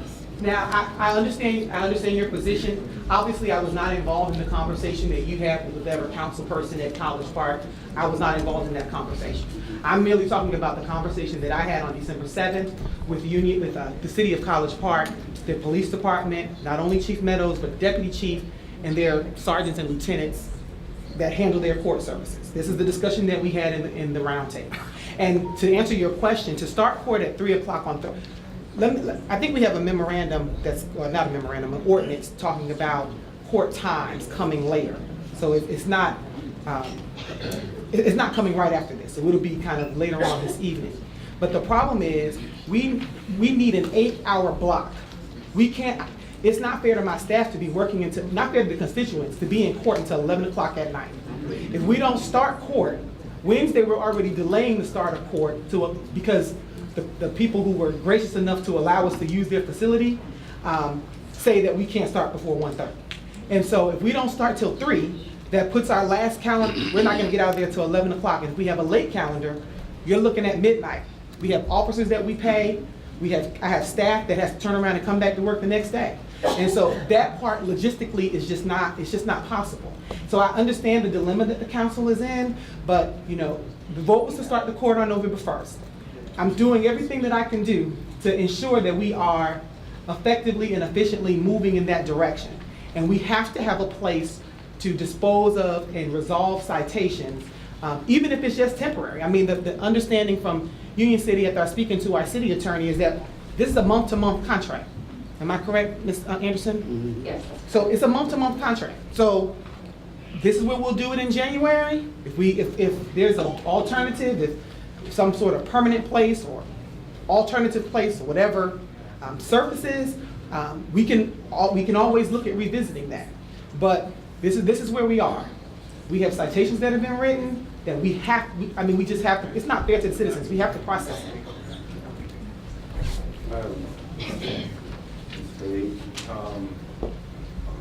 Ms. Glade, would you hold me? I open this. It's okay. Judge Sellers, Yes. thank you for that. So just so I'm clear, we're going to be paying them about $3,000 a month. If we use their continue, facility. that's correct. We do have that in the budget. Okay, but there's no timeline as to when we're possibly not going to no longer need their services. Do we have a plan? We can. Oh, I'm sorry, my mic is off, I'm sorry. I mentioned about it being $3,000 a month that we're going to be paying to use their courts. When do you anticipate, at least, that we will possibly be, do you have a plan for a different facility? Like, will it be 6 months? I know you said it's 30, could you answer a few of my questions? It's 30 days on a month-to-month, but do you have a plan of when we will possibly no longer be needing their services? Well, I had discussions with mayor, with police about some sort of long-term solution. To answer your question candidly, no. I don't, but that doesn't mean that the mayor and other people do. Let me see if I can help you out. We've talked to, it's a very peculiar situation because we've talked to the landlord of the existing space that we're in. He has bought his architects out to look at how we can reconfigure where we are that will fit these, that will help the solution out. They're coming back because we made some changes. They're coming back, and I will share with you all. They're coming back with those changes. If we can get started, we're looking at another 14,000 square foot to the existing building that we're in. If we can get started, he can complete it within 4 months on the existing building. So that's where we are. We have another meeting coming up. When we get our final rendition of it, we'll share it with you. What are we doing? I'm sorry, I thought Y'all get me off, Mr. Yes. Go ahead, Ms. Brooks. Yeah, we had But we heard a lot of comments about process and protocol, and just to show how complicated things can get as we're transitioning cities. We haven't taken a vote on where our court would be. We haven't taken a first vote on it. But we learned last month that though we had not taken a first vote on where the court would be, we authorized taxpayer funds. We spent city money, I guess, printing up citations that had a court name on it, that we as council had not taken a vote on or hadn't been notified. So I'm just wondering, my two questions are, one, when were they printed up and how much did that cost? Well, I respectfully disagree with you, Councilman Khalil, because you're right, we did have a process. But before I was retained, before my services were retained, this council voted to start court effective November 1st. Right. That was the vote. That was before I came on board. That was before any of my staff was hired. That was before all the logistics were worked out. This council voted to start court on November 1st. My job, now that I'm retained, is to ensure that that happens. So what does that mean? When you stop and you look at that with that hindsight view and actually put what you guys have voted on into actual practice, well, the first thing is that we had to have officers that had taken an oath to actually write tickets in our jurisdiction. That's a legal thing that we had to do. We had to have citations that were written, that were drawn up. That's a legal thing that we had to do to ensure that the vote that you guys took, and I don't have the date, but to ensure that that vote was actually carried out. You have to give people from a legal perspective notice as to, we can't leave it blank. So we can't say court is going to be held blank.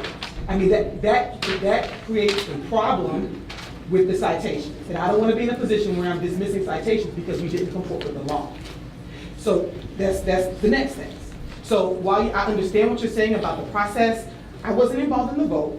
The vote was taken before I was hired. My job was to carry out the vote, or carry out the instructions that were given in the vote.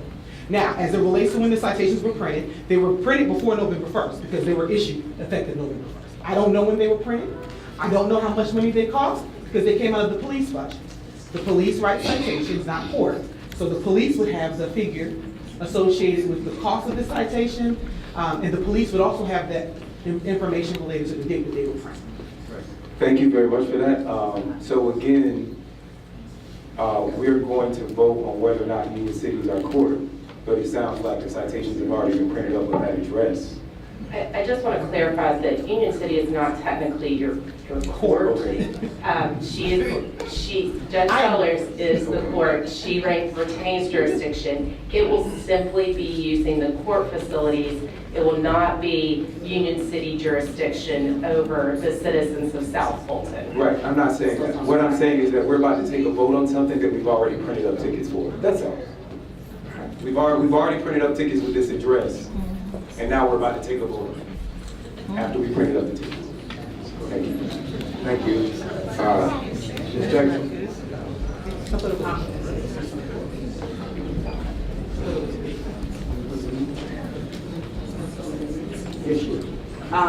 You said that they were printed up November 1st? No, I said I don't know when they were printed. I said the police handled the printing and the payment of it. It didn't come out of, in other words, any information related to the citation did not come out of court budget, so I don't know exactly the day that it was ordered or, I'm sorry. No, that's not a problem. What I'm saying is I don't know the day that it was printed. I don't know the cost. That didn't come out of my budget. Because I did request that information, but I still have not received it. I was trying to find out. I wanted to see a citation, and I wanted a copy of the invoice, but I still have not received anything. You requested, I believe you requested it from my office, and I informed the city clerk that we were not involved in the purchase of the citation, so I don't have that information. But that's something that you should be able to get it. I think that comes from, that needs to come from the police. Like, in other words, I think that you need to request. I don't have it, so it's not anything. I mean, it's not anything that I can give to you because I don't have it. Okay, Ms. Willis, go ahead. From my understanding, citations is under the purview of the police. So we have to get citations from the, we need to talk with the county manager, correct, to get the citation from the police. I don't know of any citation that can be written without an address. So I'm not really sure why we're making a big deal about an address being on the citation. Every month we do not stand our court up, we are losing revenue. We have to get this moving forward. This makes no sense. We've already vetted this process. We have charged our our municipal judge to stand up our court. She's doing her job. She is $3,000 a month. Can we vote on this and move forward? This does not make any sense for us to keep going back and forth about this. And we do have the funds in the budget, so I want to make sure that that's not an issue. Okay, any further discussion? Mr. Baker? Mr. Mayor, are you entertaining any other jurisdictions for the use of their courts after we begin this month-to-month trial? I know last time we met and we discussed this, you said that all of the surrounding municipalities were very welcoming to assisting us. When they first thought about this, I called all of this like very early in stages. Nothing particular, was just the fact which you allow us, help us out in terms of handling our court situation. And they unanimously, without reservation, said yes. Then we looked at Union City. Let me just say something to you. By rights, we should be at Stonewall Jail. But we ain't at Stonewall Jail because the county would not allow us to come in here and lease this facility. Right. So let's be clear about that. And we wouldn't have a problem if that has to happen. Right. So Union City, we couldn't come here. Union City was the closest place to this facility. And so that's why we engaged in a conversation with Union City. We're talking about, we've gone from setting up a court, which is a money generator for us, to talking about an address. And I just think we got to, we got to move on. Either to vote it up or vote it down. Yes, and answer your question, if you vote it down, we have no other alternative but to find another facility that can accommodate us. But I want you to know that my conversation was early conversation with no details. Go right ahead, we'll do that and we'll take a vote. Well, there are a couple of things about it.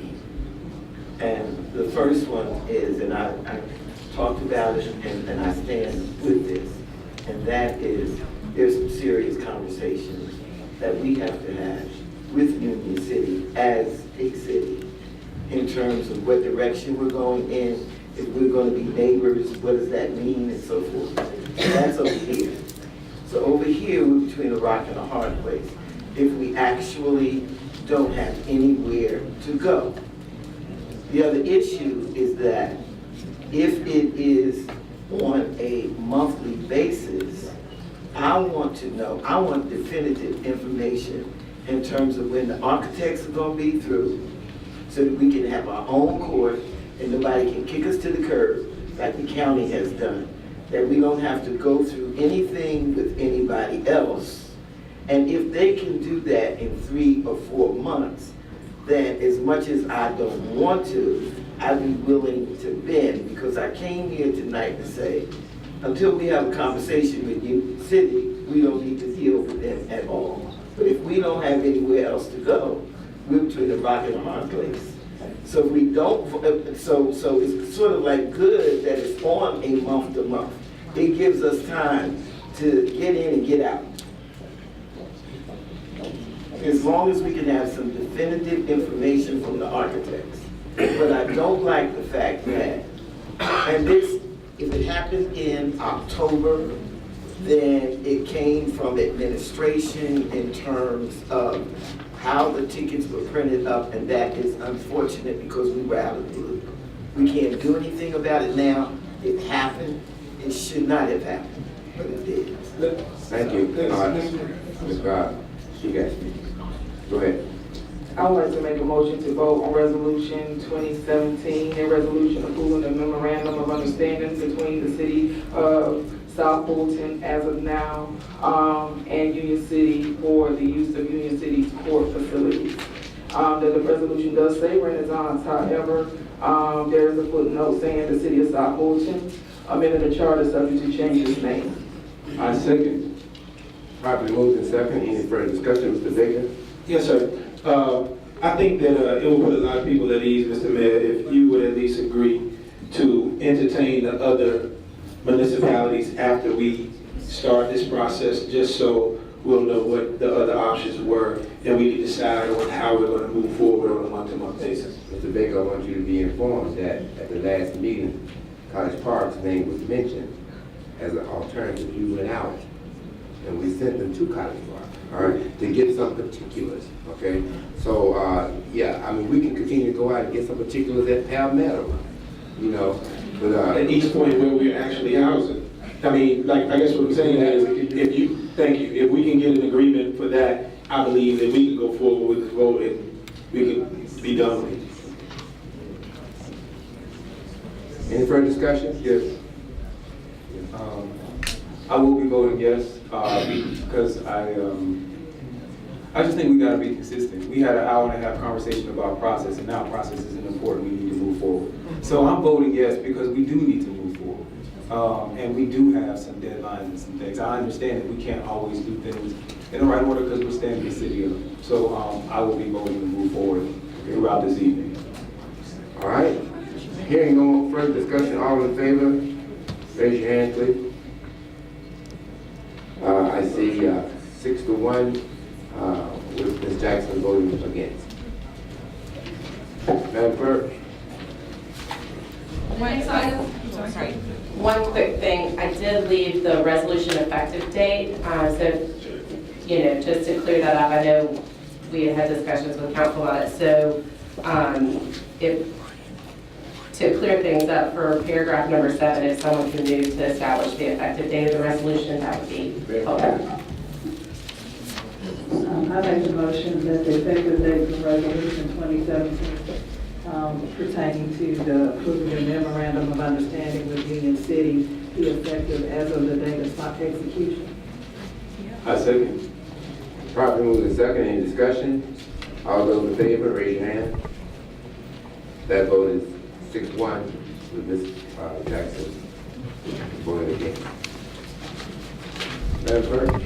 Resolution to encourage the General Assembly to respect existing municipal borders, to urge the General Assembly to repeal the 1950 local constitutional amendment to prevent the Fulton Industrial District from being in a municipality and for other purposes. Edwards and Gilliard, Resolution 2017-078. Dave, Mr. Bell, you want to speak there for a minute? Yes, Mayor. This resolution goes to the constitutional amendment that was mentioned here, that was passed many decades ago. This is obviously not a binding resolution on the General Assembly, but encourages their action, members of the delegation, to respect the existing political boundaries and not decrease the size of the city by allowing other municipalities to expand into the city. There's obviously been a lot of litigation surrounding the annexations by different cities in this area, and this would go to that issue. Okay. I make a motion that we adopt resolution 2017-078. Second. Properly moved in second. Any discussion? All those in favor, raise your hand, please, so I can. That is unanimous. Madam Clerk, before you go any further, I did want to recognize a couple of people. Of course, the new chairman of Fulton County walked out before I could say something to him. That was Rob Pitts. He was up earlier. But we do have, from the Georgia State Representative, Linda Bazemore. Deborah Bazemore, and we have Mr. William Bodie. Thank you all for being here.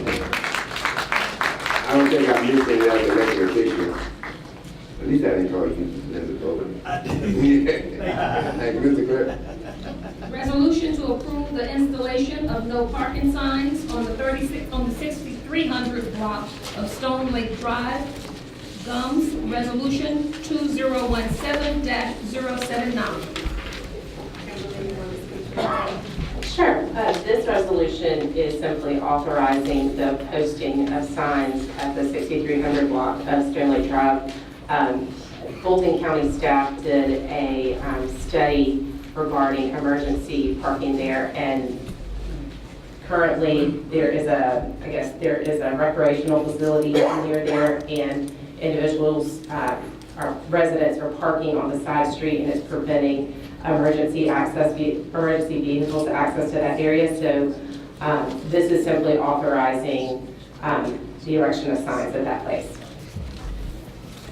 Specifically one area, right?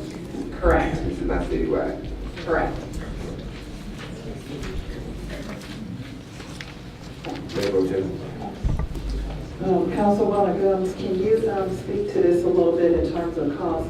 I'm having a similar issue in Sandtown Center, so I'd like a little more information.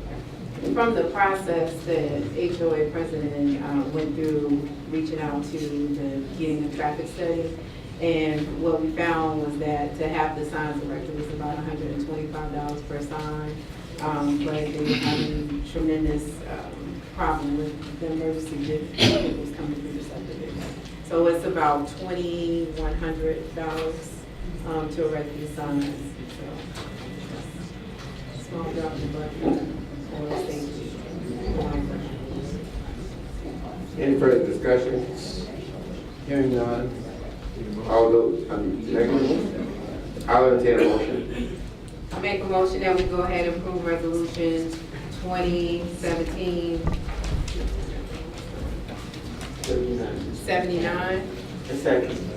Properly moved and second, hearing no discussion before, do I hear any now? That being said, all in favor, please raise your hand. That passes unanimously, Mr. Clerk.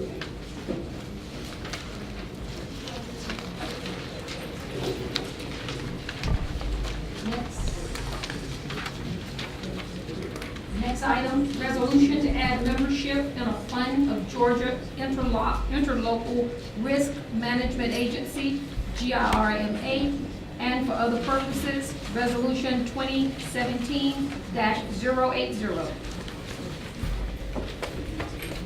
Mayor, this resolution was requested by the HR department. It's in response to House Bill 146, which was passed in 2017 by the Georgia General Assembly, known as the Firefighter Cancer Insurance Bill.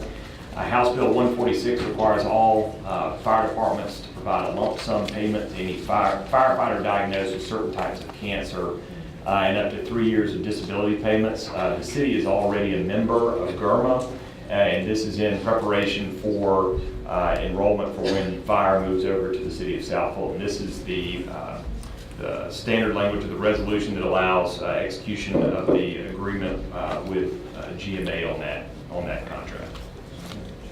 Okay, any comments?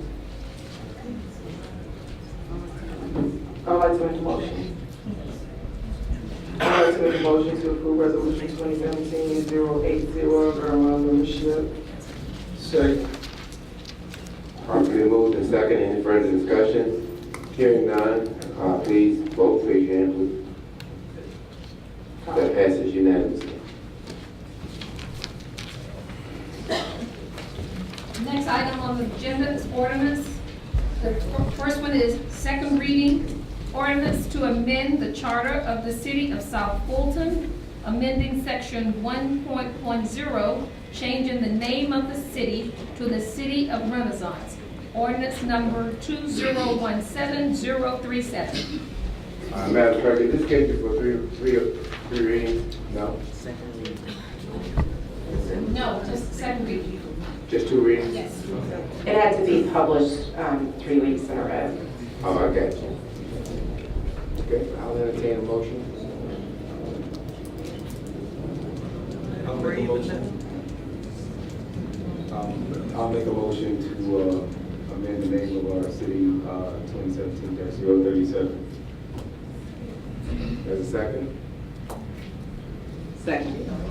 Been properly moved and second, any further discussion? Yes, I have a discussion. First, I want to thank Kendall Henry. I know she's not here, but maybe she'll see us. Is she still here? Okay, great.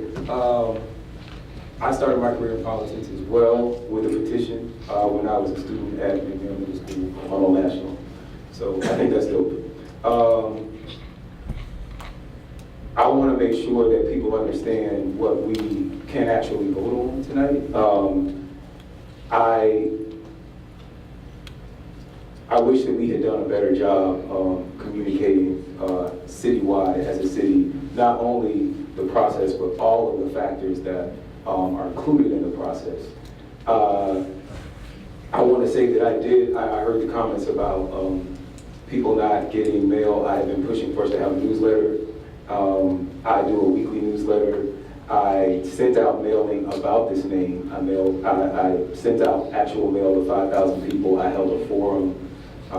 In addition to having things on my website, my campaign account is dead. So I do hope that we put a piece of mail out soon. I address these topics in the newsletter and also on my website, where I have a one-on-one section with videos and frequently asked question sheets. But tonight, we will leave this meeting with one of two names. There are only two options. So for people who have been told something different, I'm sorry that you got this information. We can either vote yes or no on this ordinance. Yes, our name will be Renaissance. No, our name will be the City of South Fulton. Some other things to consider is that in 2 weeks, we're bringing over fire and police. I'm saying fire and police. I know some people think that police are coming over in March, but whatever name we put on the police cars, on the fire trucks, we have to put on the police cars. It's very important to know that on February 26th, when we are slated to bring over fire, we have to take Fulton County's name off of everything. That's not just the decals, that's the uniforms for 170 fire officers. And they don't just get one uniform, they get a set of 4. They have to be flame retardant. They're the badges, they're the signs on the buildings. So all of those things, this name change will likely cost hundreds of thousands of dollars. Because we were rushed back in September when we moved code enforcement, we spent $5,000 on stickers for 18 trucks. This time, we will have roughly 10 engines and 2 ladder trucks, 160 to 170 officers, 8 fire stations, 170 badges, 170 uniforms times 4, plus the turnout gear.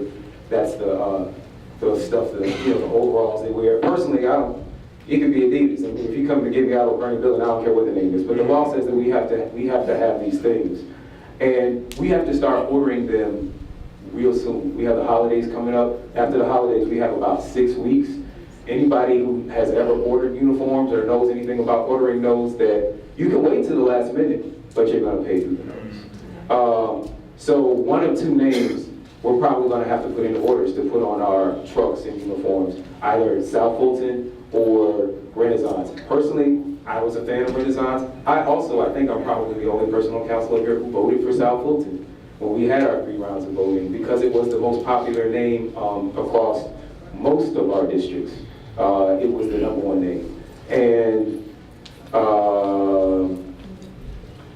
we do have another option. I've heard people talk about doing this election in May. We can do that. That will be at a cost to us, to the taxpayers. We will have to pay for that election. You should know that every month we spend, and I'm giving a lot of this information out because I see a lot of new people who haven't been to these meetings before. Every month we spend $4.7 million. We send Fulton County $4.7 million. We collect about $1.5 million in sales taxes. We send Fulton County $5 million to run our police with these hour-long response times, to run our parks, mine, which has no staff, and they find bodies in every few years. So delaying that, we will continue to pay that. We will also continue to rack up charges for unpaid leave.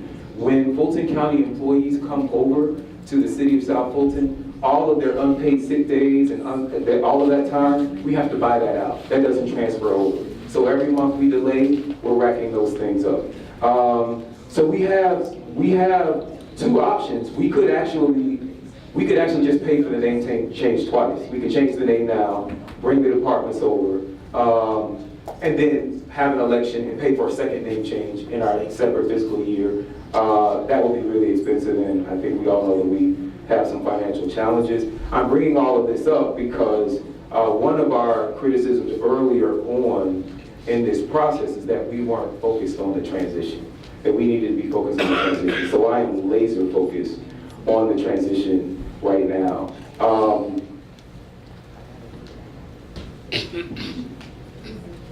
That timeline is just critically important, and so those are the other factors that we have to think of. In addition to fire and police, we also have sanitation. You should know that by law, to be a city, we are required to have certain services. We have brought over none of the services in 8 months that we are required by law to have. So at some point, we need to do that because there are legal ramifications for not doing that. So I just wanted to make sure that everybody was clear about all of the other factors that are come into play when we're thinking about this name and the expenses. We need to be getting bids from at least 3 vendors so that we don't pay through the nose again for decals. We need to get those same bids for uniforms, badges, stationery. When you get a letter, you can't say Fulton County Police Department, can't come in a Fulton County Police Department envelope. Signs, we need all of those things. And so we need to be thinking about the prices of all of those things, all of which we have not heard yet. We have not heard what the actual sticker price will be for this name change. And we also have not heard the timeline that is required for people to provide these things. We'll have to send a proof. We have to pick out a seal. We have to pick out a name. We have to send a design to them. They have to send a proof back to us. We have to approve that. Then they have to print off and produce all of these things and have them delivered by February 22nd. We can't send a fire truck out on February 22nd with Fulton County Fire on it. So those are things that we need to really be thinking about while we are debating this name. I just want to ditto everything that you said. I think you said everything. I think we don't have anything left to say other than, so now you understand why March 20th for an election would almost be impossible, given the fact that the police, fire, and parks and recreation, and every time we have a meeting about parks and recreation and what they are or are not doing and what we need to fix. What we need to fix in fire, and always what we need to fix in police. And so we're backed against the wall. We knew that when we tried to come up with somewhat of an objective process that we knew was not going to reach completely everybody in the city.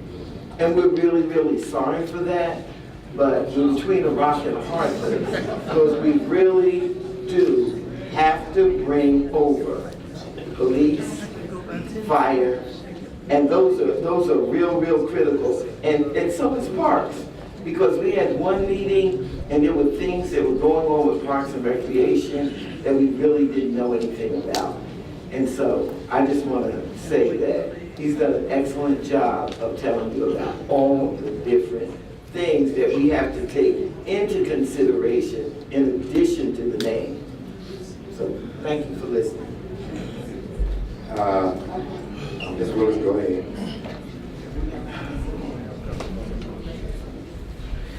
What is in a name? That's the question that everyone is asking. And our legacy is in this name. My name is Helen Zenobia, and that's a part of my legacy. And so I understand what the will of the people are saying. My name is Helen because my mother's name is Helen, and my grandmother's name is Helen. My name is Zenobia because my great-grandmother's name is Helen. So I use both names, and I'm proud of that. And so the city wants to be proud of their name. And I did send a survey out to get consensus. And Renaissance was nowhere in the top 5 for me. So this city was founded based on the will of the people. It was the people who went to legislators, and legislators work with the people. We are here. We are a city because of the people. So we should listen to what the people want. Yes, there was a process. and Renaissance came out of the process, but you have a standing room crowd of people saying they don't want their city to be named Renaissance. Now, I'm going to be honest with you. If there were certain expenditures that were not made, then money wouldn't be an issue. But certain expenditures were made, and now money is an issue. I think they should go back to the people, let the people vote. We should keep our name at City of South Fulton until the people have a vote. Everybody who does not want Renaissance, please stand up. Thank you.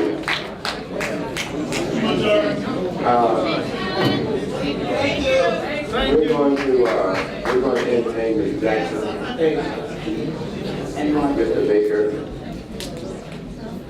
I would just like to say, I'm glad that everybody came out tonight, and there was a process that we went through.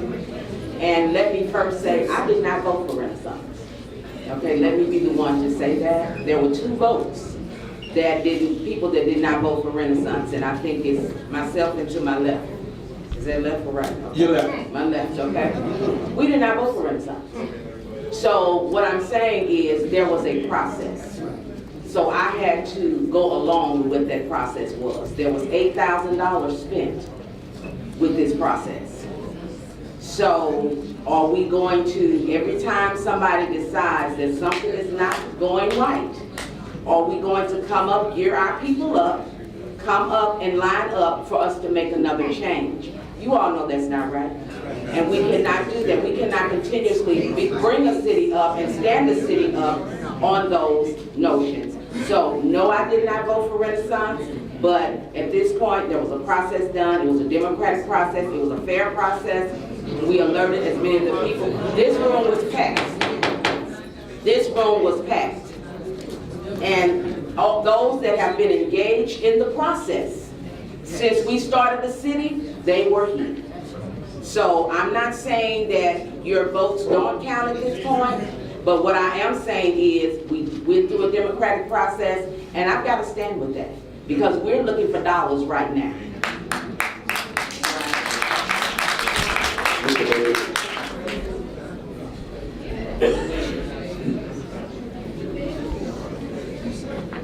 I just want to share really quick a couple of things in reference to this process and to us having this name of Renaissance.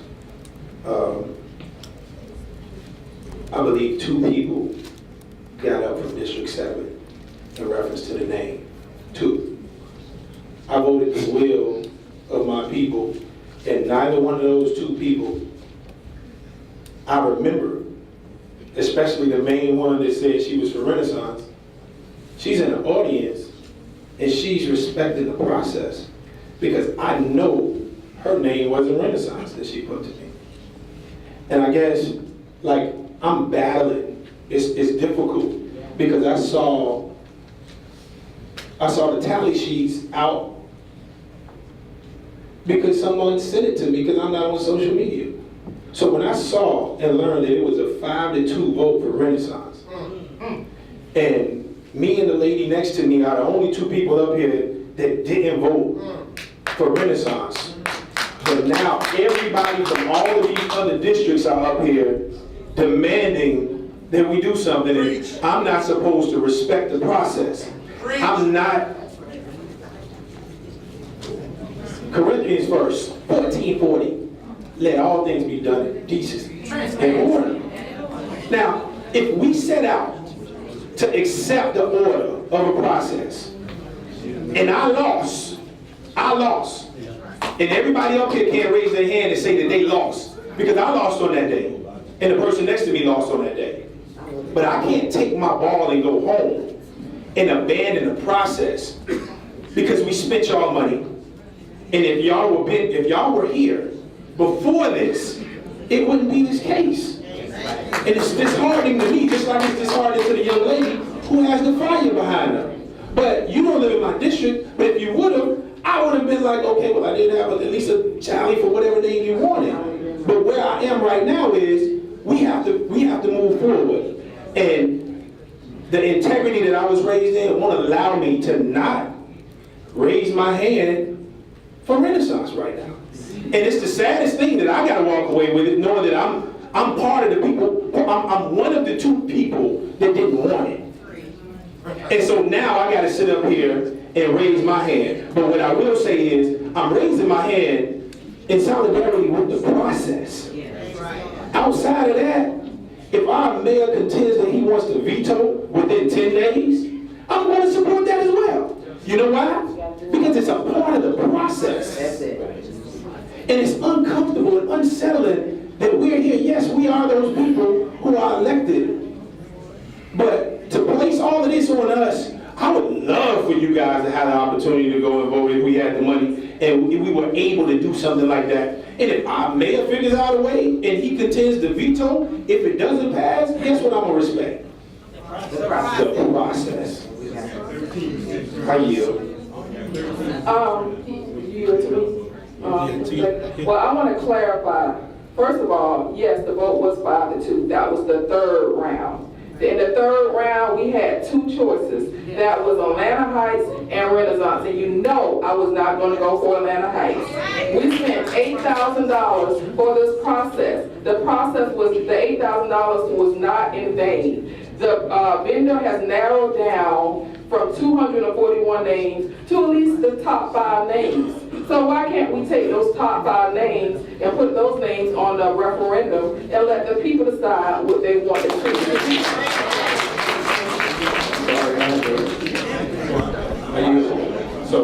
So with that being said, and you heard what Councilwoman Willis said. With that being said, it's not going to fall on my lap because I got to do what the people who put me in this seat, I got to do this for them. It's not my personal preference. I'm voting for the 17,000 people that put me in this seat. And with that being said, again, if the mayor decides that he wants to follow the suggestions of Councilwoman Willis after this vote goes, if it passes or not, I'll support it.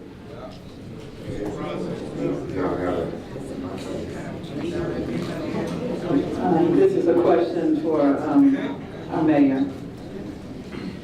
Given the response we've gotten today, and I think it's pretty overwhelming that the people want to have a voice in this process. And I think Councilman Khalid he was on point in terms of outlining all the things we have had to grapple with this decision.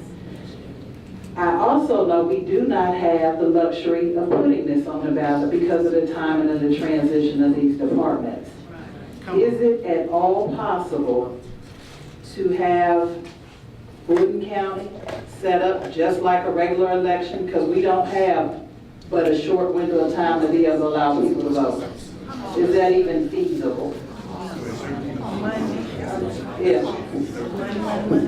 Without communicating Fulton County, I can't answer that question.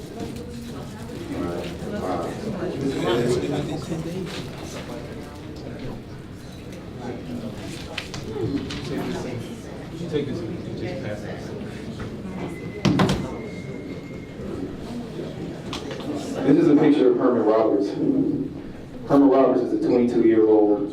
He went to Love T. Nola, where I went to elementary school. His body was found in Creel Park last month. He was shot 7 times. Neighbors heard the shots. Somebody called the police, but they didn't show up. He bled to death in the park. He died that night. He never made it home. He was found the next morning by seniors who walk in the park and have a city ladies. This is going somewhere. I'm trying to find out if that germane to what we're talking It is. It's very germane, and here's why. In 2008, well, I want to say this one more thing because you need to understand this. In 2008, Fulton County, you will remember this, you were the commissioner back then, Mr. Mayor. In 2008, the county cut the parks budget in half. They got rid of all the staff in Creel Park. We don't have any staff in the park. The gate doesn't get locked at night. Herman Roberts came to the park at night. Not germane. And here's how it's germane. Here's how it's germane, Mr. Mayor. We pay $4.7 million a month to Fulton County. One of the things they're supposed to do is manage the parks. In that $4.7 million, they couldn't find any money for staff. They couldn't find any money to lock the gate at night. His body was found in the front of the building. So here's how it's germane. I'm just gonna say this last thing. I moved my office to Creel Park.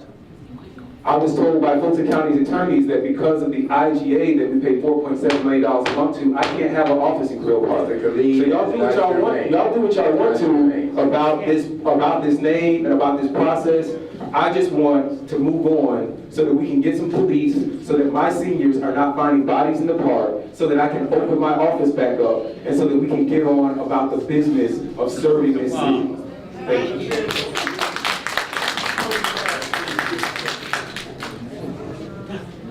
Let me, I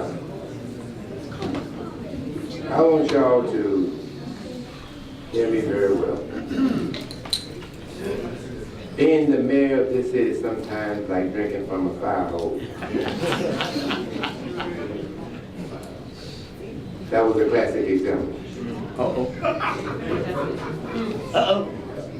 We have to be respectful. We have to Thank you. Yes. I'm not perfect. Not perfect. I'm not perfect at all. But I'm tired of being on the TV. I'm tired of being in the newspaper. Yeah. I'm tired of coming to meetings not know who's going to be employed the next day. All right. All of this stuff falls on the mayor's office. Yes, sir. Ladies and gentlemen, it's hard. And I'm not telling you, I'm not complaining to you, because I'm gonna do what I gotta do. Amen. Yep. Because that's whether you like it or not. That's right. You know, I don't get voted in, I go back doing what I was doing, looking at TV. But you know, my thing is, let me just give you an example. Why has there always got to be a controversy about a small thing? All right now. Well, I didn't have a vote. But if I did have a vote, it wouldn't be Renaissance. I'm telling you, I would have voted for something else. All right? Don't know what, but I would have. But I thank God when we got down to the last two votes, and I sat in the back of that room, and it was Atlanta Heights and Renaissance, I had to pray. Because you never know what's going to happen up here. that's right. I had to pray, Lord, please don't be Atlanta Heights. So out of Mr. Khalid's mouth, he said with 2 words. He said 3 words. He said we could have done a better job. He said that. I agree with it. We surely could have done a better job. A lot of us ran on this whole transparency thing and you know, getting feedback from our constituents as to what they say and yada yada. Let me stop you right to it. Let me say this. I'm gonna say this to Mr. Baker. You don't just run for 7,000 people, 10,000 people in your district.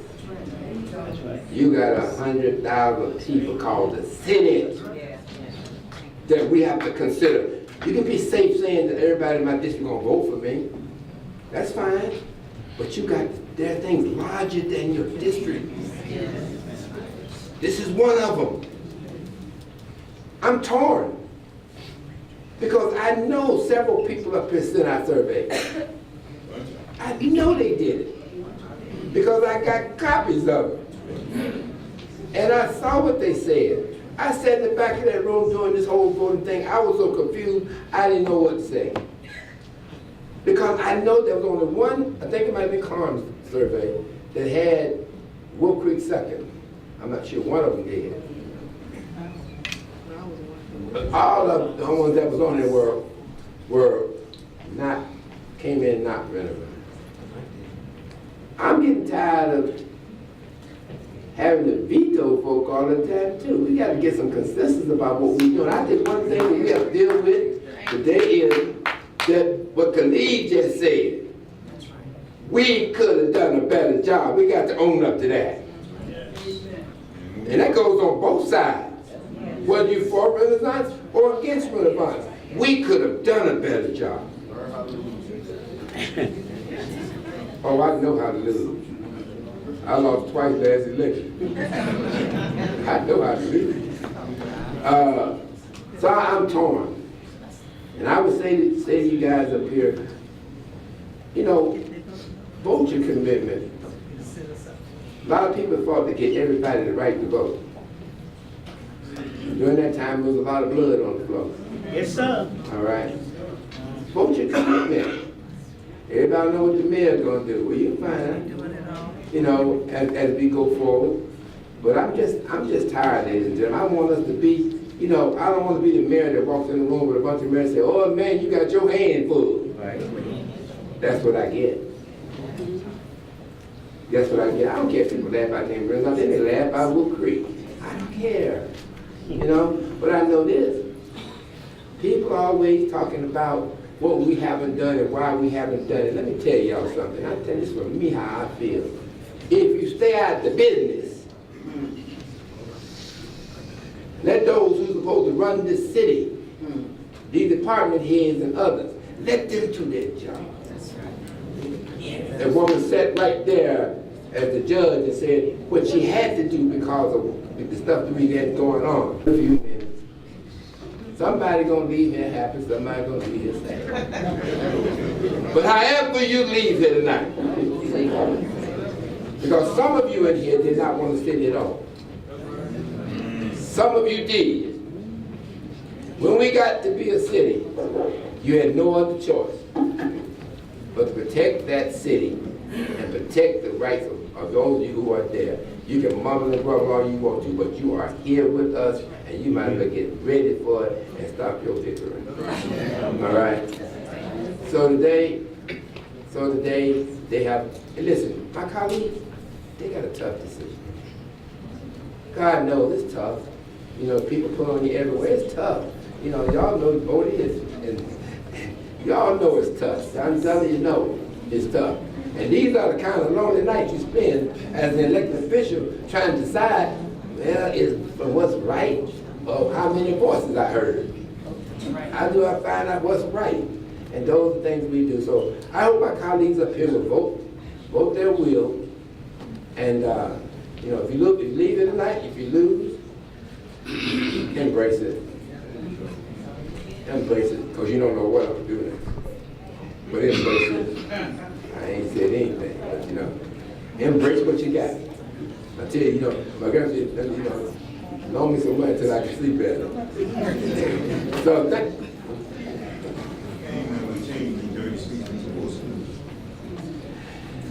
if it fails, if the vote fails, what we do, I think Khalid said it right, that we revert back to South Fulton, and then we'll find a method. I'll check with the Fulton County elections. We'll find out a method that we all feel is all inclusive to everybody. Another good statement was made in here tonight was, I don't have a computer. Well, a lady that sat by me for 14 years on the Board of Commissioners by the name of Emma Donnell used to always say, y'all need to get y'all some stamps. Because everybody ain't got a computer. You gotta get some stamps. All right? So when you look at stuff like that, there might have been a niche, John, that we didn't cover. There might have been somebody left out because we didn't cover it. All right? So I'm going to stop on my soapbox right there. But, yeah, I know it's good. I don't think everybody loves me. I try to love everybody, though. But thank you so much for what you've done tonight, and I appreciate you coming out here. Lastly, get out from behind them computers and come here and talk about stuff. I am tired of all this stuff on the computer. Put it down. What do you call that thing? I keep forgetting the name. No, Facebook, what the? Next door, Lord Jesus. Put next door down and come here and let us hear what you got to say. This is your government. I'm gonna tell you right now to put something on next door. I ain't reading. I don't read none of that. Right? Come down here and tell me what you got to say. Thank you for listening to me. I appreciate and love all of you. Thank you. So I'll entertain a motion. We have a motion for research. What was the motion? To approve. To approve. Okay. Lee made the motion. All right, I don't think we got no further discussion. Hearing none. I do have a further discussion. Just a second, can I have a second? 1 second, because this is what I heard, so tell me if this is what I heard correctly. You said that we're gonna take this vote, and if this vote comes out to Renaissance, then it goes back to South Fulton. And if it fails, it goes back to South Fulton. If it does not fail, then it might be vetoed. And if it's vetoed, then it would go back to South Fulton too, correct? And then the last thing I heard was that, wait a minute, the last thing I heard was that then you see if we could have an election and somebody already came up and said that they checked with the county and that would be March 20th. So how would that impact all of this transition stuff? Let me interrupt. She asked me a question about if I could go and check. I said yes. That's what I was speaking on. We talked before now. That's for a different time. That's what I checked. Okay. If I vetoed this, you can't come back to Renaissance. You about to go back to South Fulton. But think about this. We got to come back to ratify the veto in 2 weeks. That's right. And if the same. All right. 2 weeks or in January? Is this the last? Well, January. It'll be January before we do the veto. So you have to take that into consideration also in terms of time and what we have to do. So how is all of this going to impact the transition of those departments? It'll leave the city's South Fulton.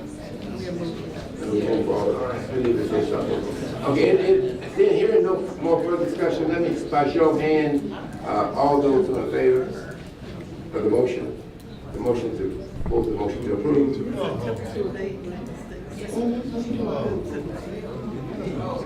All right, that passes 43.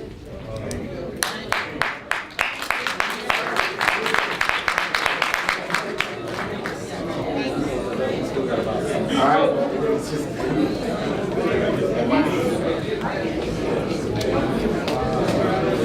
Next item on the agenda, second reading, adoption of insurance premium taxation, ordinance number 2017-038. Excuse me, let me call the vote. It was 4-3. Those who voted against was Rouse, Woods, and Gums. So we are ratified. For right now, yeah.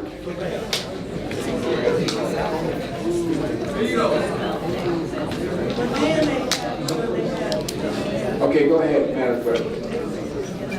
Ordinance number 2, second reading, adoption of insurance premium taxation, ordinance number 2017-038. I make a motion to approve ordinance 2017-038, adoption of insurance premium taxation.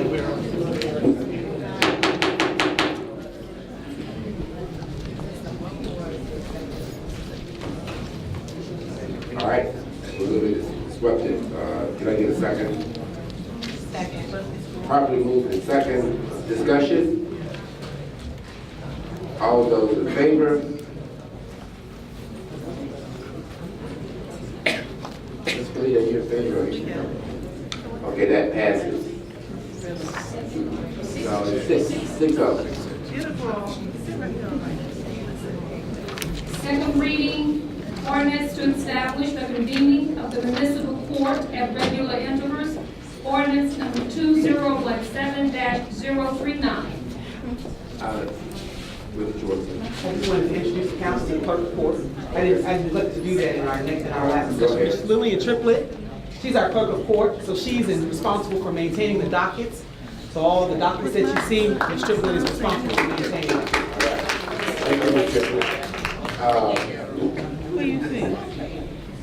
I move that we adopt ordinance 2017-039 to establish a convening of municipal court at regular intervals. Second. Properly moved and second. Any further discussion? All those in favor?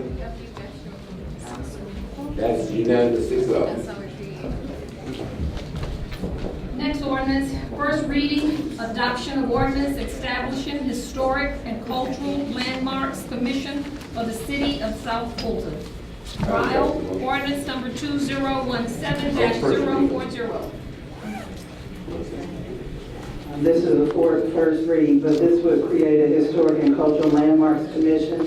It would be comprised of 10 members, 8 of which would be represented or appointed by members of each city council district. Their key function would be to make sure that we record all historical structures in our city. And so this is the first read, so there's no other action needed at this time. Okay, Madam Clerk. Next ordinance, first reading, amendment to ordinance 2017-031, ethics ordinance, gums, ordinance number 2017-041. Councilwoman Taylor. Yes, this is the first reading. I had some amendments from my last ordinance that was adopted, and I wanted to make sure that we had the language in there that was a little bit stronger to give it a little bit more teeth. And after speaking with our city attorney, David Dove, we went through this and we also added some amendments from some other council people. However, there was some concerns for the substantial interest. So I actually lowered the cost for the substantial interest. David or Kim, do you want to kind of speak to that? So the definition for substantial interest in this ordinance is amended so that the interest of ownership is amended. So the interest of ownership is 5% or more of stock, shares, or equity of the entity or ownership of $500 or more of the equity or market value of the entity. That is a reduction from the ordinance as it currently stands, which is 5% or more of the voting stock and ownership of $5,000 or more of the equity or market value of the entity. There's also a reduction in subsection H2, the funds received by the person funds received by a person is reduced from $5,000 to $100 in salary bonuses and commissions or in-kind compensation, which is added, or $100 in payment of goods, products, or services. That's reduced from $5,000. We also reduced in subsection H2B 10% to 2.5% of the recipient's gross income during the period when they were receiving that compensation. And then in subsection H4, where the person is a creditor or guarantor of the other person, the amount was reduced from $5,000 to $500. And the reason why I actually lowered this was to kind of make sure that we did not fall into the gap of improprieties with any particular interest that we may have in particular groups or family members or other entities. Now, I know that Councilwoman Rao had some concerns regarding that. Do you have any, research from other municipalities? I think you mentioned the city of Marietta or something of that nature. Yes, we looked at several cities in crafting the ordinance. In terms of the definition of substantial interest, that definition was taken from the GMA model ordinance, and that is what GMA recommends as substantial interest. Of course, it's a policy decision of council,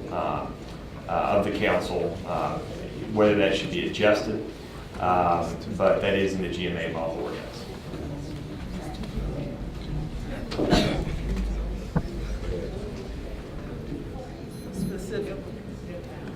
specifically as it relates to substantial interest, I think the dollar amounts that are being proposed are too low. I think it's very possible that a person can violate this provision unknowingly. And I'll give the perfect example. A person who had mutual funds with a dollar threshold so low as $100. You know, most people don't know everything they have in their portfolio, and I would hate for a person to potentially get caught up in an unnecessary ethics violation for something so trivial as that. Mayor, I'm totally in agreement with Pro Tem Rao. I think that we should leave the language as recommended by GMA. I think it is a reasonable amount. I too have mutual fund investments, and it is up to me to tell them to invest moderately, aggressively, and I can honestly say I don't know everything they're investing my mutual fund in. So I think it's reasonable for us to leave it at the Georgia Municipal Association language. So I have an issue with lowering that. I also have an issue with changing the years from 6 months. I mean, the ordinance came from the Georgia Municipal Association. So it's within the guidelines of the Georgia Municipal Association. So I'm not in agreement with also extending, 6 months to a year. Where is it? Here it is, qualifications. No person should serve as a member of Board of Ethics if the person or anyone in the immediate family has or had within the preceding 1 year period, and then you change it into 5 year period. Can you speak on that, attorney? Did this language 1 year period come from the Georgia Municipal Association? It did. So I'm not in agreement with that. On page 126, I think to change it from a 1 year period to a 5 year period is quite egregious. And also,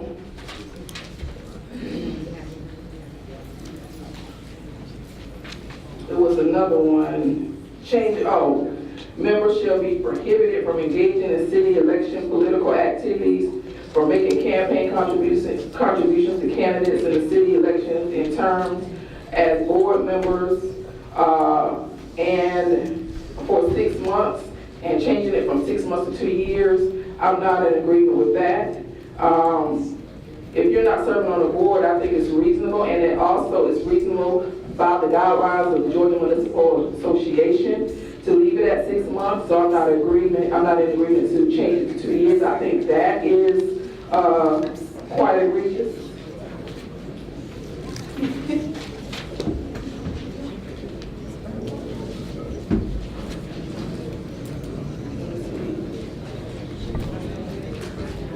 No city official should draw funds or per diem from the city for attendance at meetings, seminars, training, or other events, and fail to attend such events without reimbursing the city within 2 business days. I think that policy, we should get guidelines from our finance department. I'm not in agreement with that. Most of this ordinance came from the Georgia Municipal Association again, so I'm not really sure why we're veering from the guidelines. Well, if I'm able to speak right I'm not finished. Number 4, or may I reclaim my time here, because I wasn't finished. The person is a creditor, debtor, a guarantor of the other person or entity in the amount of $5,000, and that's being striked to $500 or more. I'm not in agreement with that either. So I guess I need a full explanation for why all of these changes are being made. one by one, Mayor, either from the attorney. Make a motion. Hold on. I'm finished, Mayor.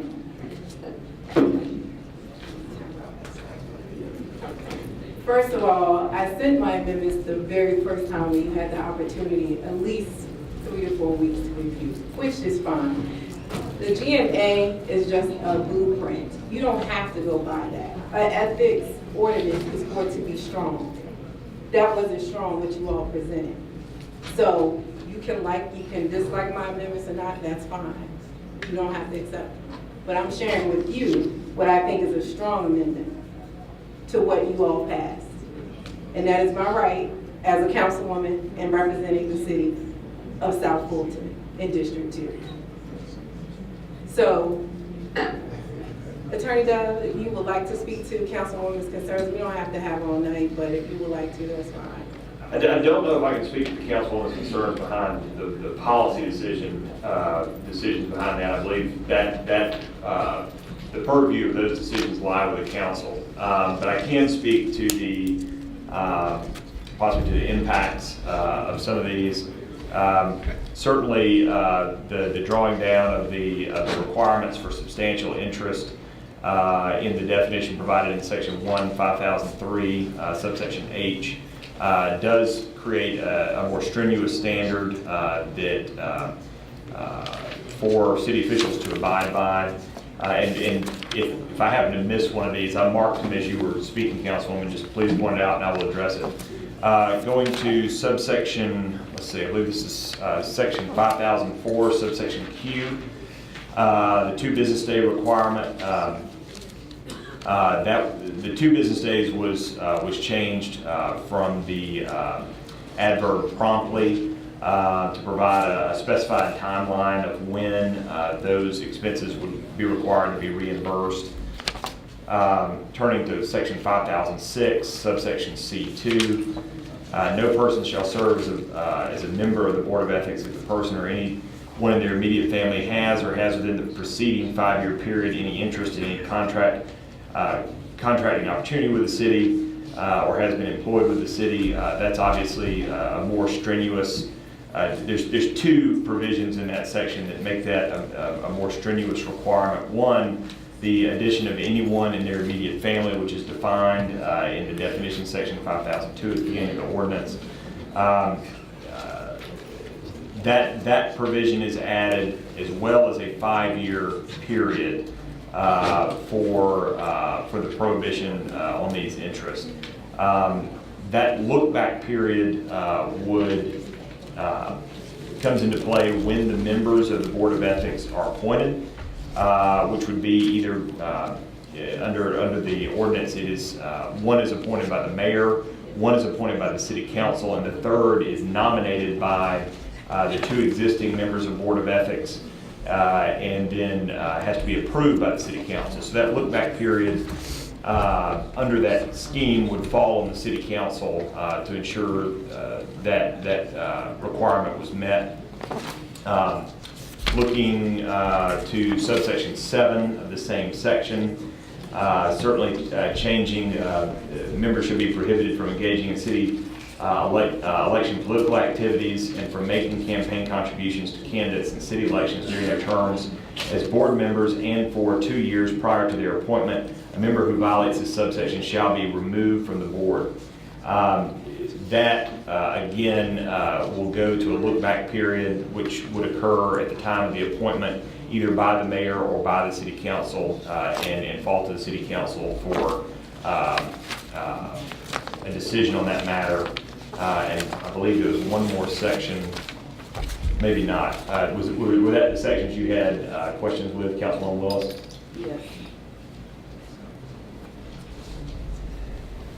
Any further discussion? Attorney Dove, I believe there was some language that we did strike regarding decorum for council people, for the council. I think we need to add those back in. I actually thought that it was common knowledge to just follow the decorum, but I think that we need to go ahead and add that back in. I agree. Any further further comments? So do I understand that's a motion to amend the Yes, ordinance? please. Making a motion. I'm making a motion to, all of the language that was striked on page 132, the form for city council meetings. In subsection F, we strike some language there regarding council members' behavior. We can add that back. Okay, that's what I was. Got a motion? Oh, this is first read, right? That's the first read, so that's the motion to add. It could be cleaned up. Yes. Yeah. You'll make a motion to that effect? I think that's the. Okay, second. Probably move to second. Any further discussion? All those in favor? Well, this is the first reading. No, Well, she's that's just adding. add that strike back. We're not voting on the whole, we're just saying this, cleaning it up. Go ahead. Well, let me get the vote passed. Let's all vote first. I think they did. Okay, that's unanimous. Yes, all right, go ahead, Ms. Jackson. Okay, page 132. 132. Is this, okay, the form for city council members, is this what you added back in?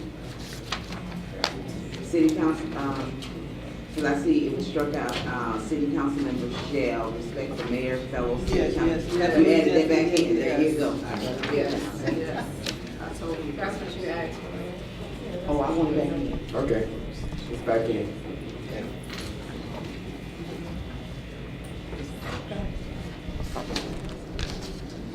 I don't think we have to answer this question tonight, but I'd like consideration to be given for uniformity or whatever the time, the exact period is, because we have multiple ones, and I just think from a compliance standpoint, that would be hard or difficult to track. And this is a question for Attorney Dove. In terms of making sure that any appointees to the ethics board or any of these are in fact legitimate, well, let me go back. In terms of compliance with these financial pieces and all of that, who is responsible for that?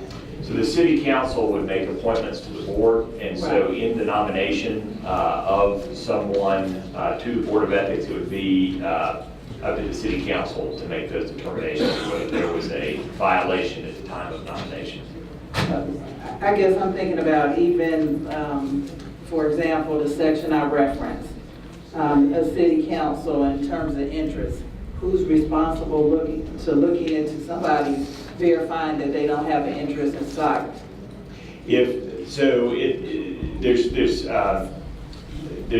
two ways to answer your question. One, dealing with someone who's nominated before the city council, it would be in the purview of the city council to do the due diligence to ensure that that was not present for any potential nominees. Once a Board of Ethics member is appointed, then they become subject to this same ethics ordinance because they, by definition, would at that point be a city official. So how that would work theoretically is a complaint could be filed against a member of the Board of Ethics. That board member would be required to recuse themselves from the investigation under the ethics ordinance. And then the other two remaining ethics board members would make a recommendation to the city council. So the policing either comes through a complaint filed against a board member or it comes in how the city council and mayor nominate the members of the board. Any further discussion? From a practical point of view, I just wanted to offer to support David's comment. You're looking at anybody who files a complaint, like David said, or somebody requests the board to make an advisory opinion. So it doesn't always have to be in the form of a complaint. Someone can just request for information to be analyzed, and then they can render opinion. So sometimes even when it addresses you as a council member, you can write and request the board to look at what you're about to do and give you back advisory opinion, and then you can decide what action to take. It doesn't have to always be in the form of a complaint. Right. Any further discussion? All All those in favor? Oh, no, we're not voting. The first reading. Oh, this one, the one you want to put in? Okay, good. I know.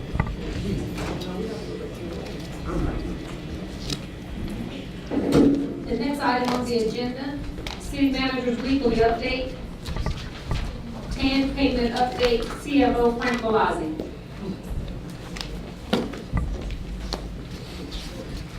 Good evening, Mayor and City Council members. I wanted to update you on the tax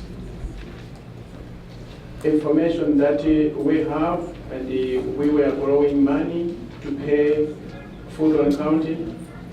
And as you may have heard, that we pay food on county every month, 4.7 million. So we have 4.7 million in October that we have not paid, 4.7 million in November we have not paid, and we have 4.7 million due December the 15th that is not yet paid. We are supposed to have paid all this money by December 31st. But as we explained last meeting, is that we did not have the tax billed out and corrected. Hence, you had to approve $10 million that we have to pay. So that process of attending the 10 from IFS Securities is in process, and it will be coming to you for approval on the 9th of January. Yesterday we were discussing with Food on County, they expect us to pay by mid of December. So by mid of December we have to pay them the outstanding balance. Then we have another 10 that you know that we got from Iberia Bank. That was 1st of May that he helped us to go through, and we have been paying to Food on County for the services they are providing. That's $12 million. We did not have money to pay December 31st, but the bank has been so understanding of our condition, so that one has been loaded over to next year. This one that we got from IFS Securities from the 9th, we are not to pay until December 31st of next year. So it gives us a long time to prepare ourselves and pay. So we will be running over for Iberia Bank, and we will be closing the payment of 10 million from IFS Securities. I will entertain any question if you have any, but you will be notified when the Iberia Bank will be closing, so it can be rolled over. You have to approve the payment. According to Georgia regulations, you have to pay it by December 31st, otherwise it will be in default. And you have to approve the payment. So for clarity, yes, you're saying we have roughly 4.7 for 3 months that's due to the county, as well as we need to take action tonight relative to the TAN. You don't do anything tonight because there will be nothing that will be issued this year in December. So this is just an update. Iberia Bank, when they close it for rolling over, then you have to approve that one.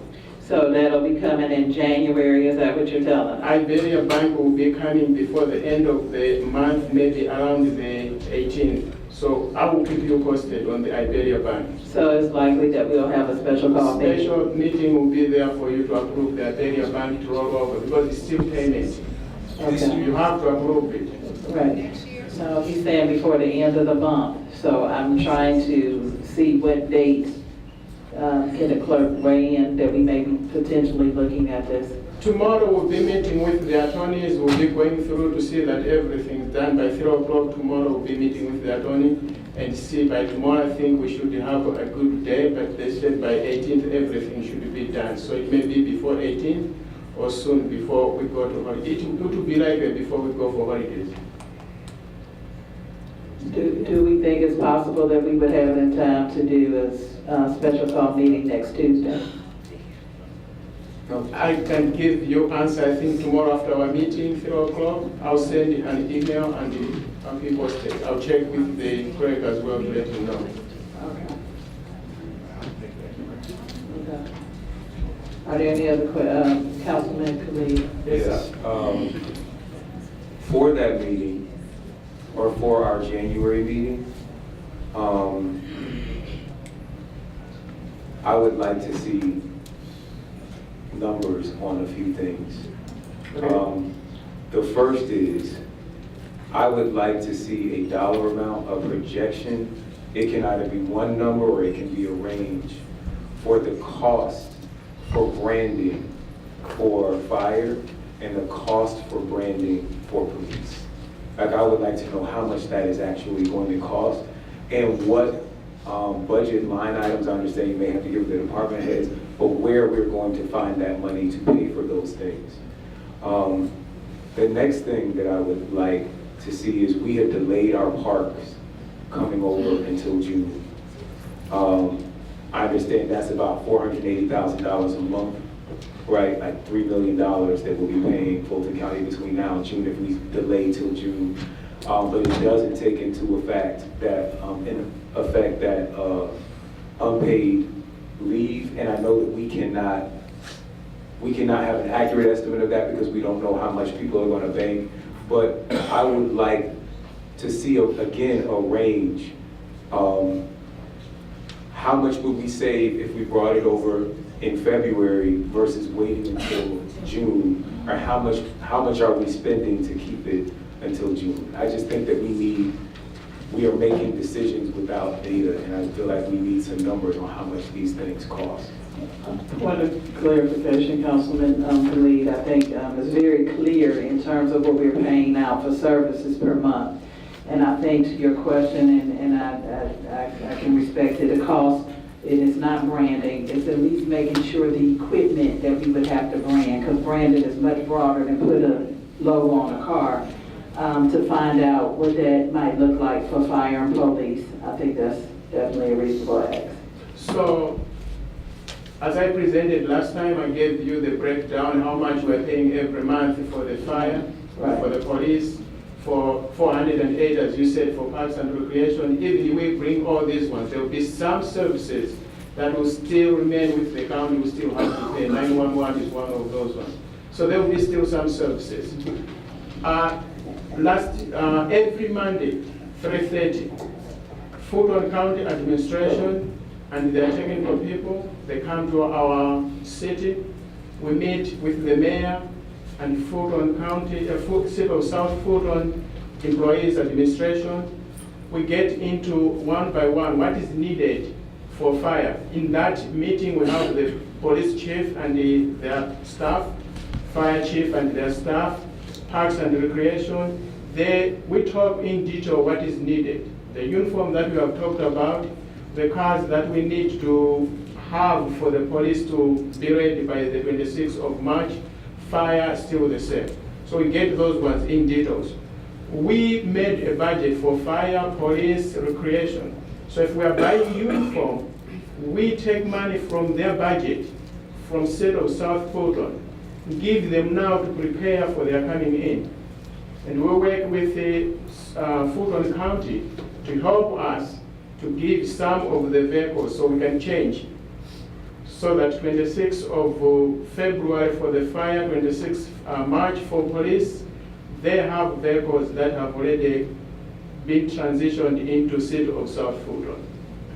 So again, I'm just asking for the numbers. I understand that there's a plan. I'm not questioning that the plan is happening. But even as we talk about possibly having an election and changing our name a second time, I think we should just figure out first how much it's going to cost to change our name the first time. Thank you. I have a question. Yeah, go ahead, Ms. Gator. Are you working from transition plans for those three departments that includes budgeting and everything else that each one of them needs to successfully transfer over? In that meeting, we have all components. So you have purchasing, you have budgeting, you have finance, you have HR, we have everything. They take IT. So we discuss in details of what is needed on our side, and we make requests again from Fulton County of which they have been helpful, giving us what we need. And some of those ones, the mayor was making up some updates. So we meet every Monday, 3:30. The aim is like Parks and Recreations, 480,000 a month. That was to be in January, they were to come. If you saw my presentation, Parks in February was not included. Parks in March was not included. So once it's transitioned, they're out of the scene. Now Parks, since they are not transitioning, they'll be there. So there will be no change of that 4.7 until February, when we transition in fire, which will be the first one. So they transition here, we spend money here. They are still there.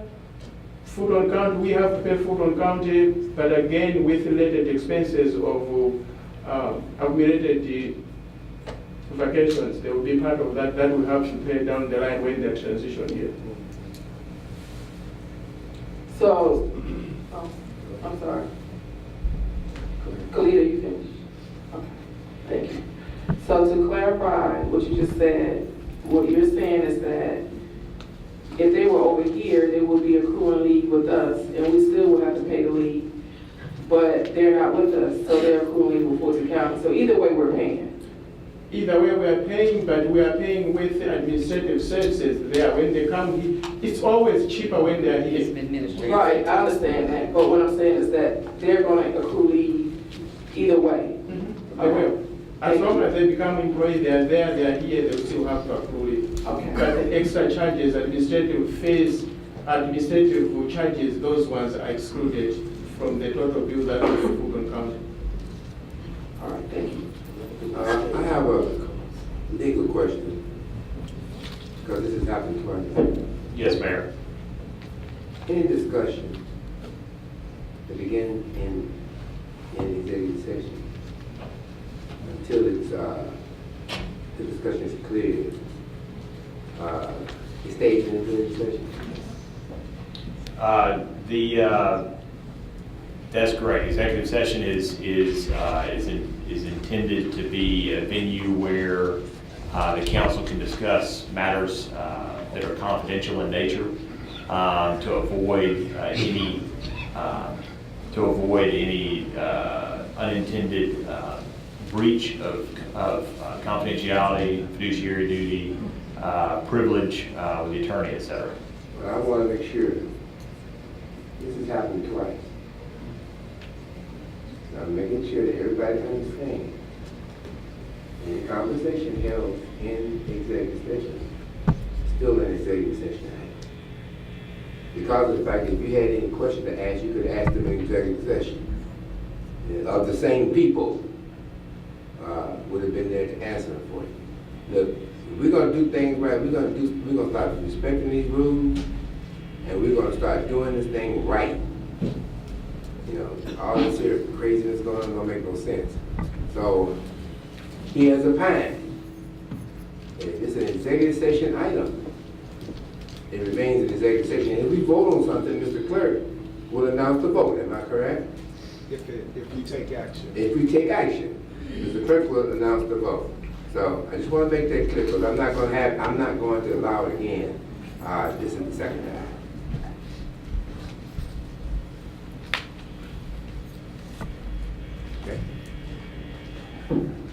If there's any, thank you. It's the lateness of the hour. Colleague, what's your pleasure? I think we can eliminate the update, and it's the show's pleasure. Mayor, I just would like to make a point that if we don't have a special call session, we will not meet again until January. The general assembly starts when? January 8th. We have an outstanding item that we need to discuss in executive session. Can we agree that we will handle this item because it's time sensitive and go from there? Just one item? Yes. Okay.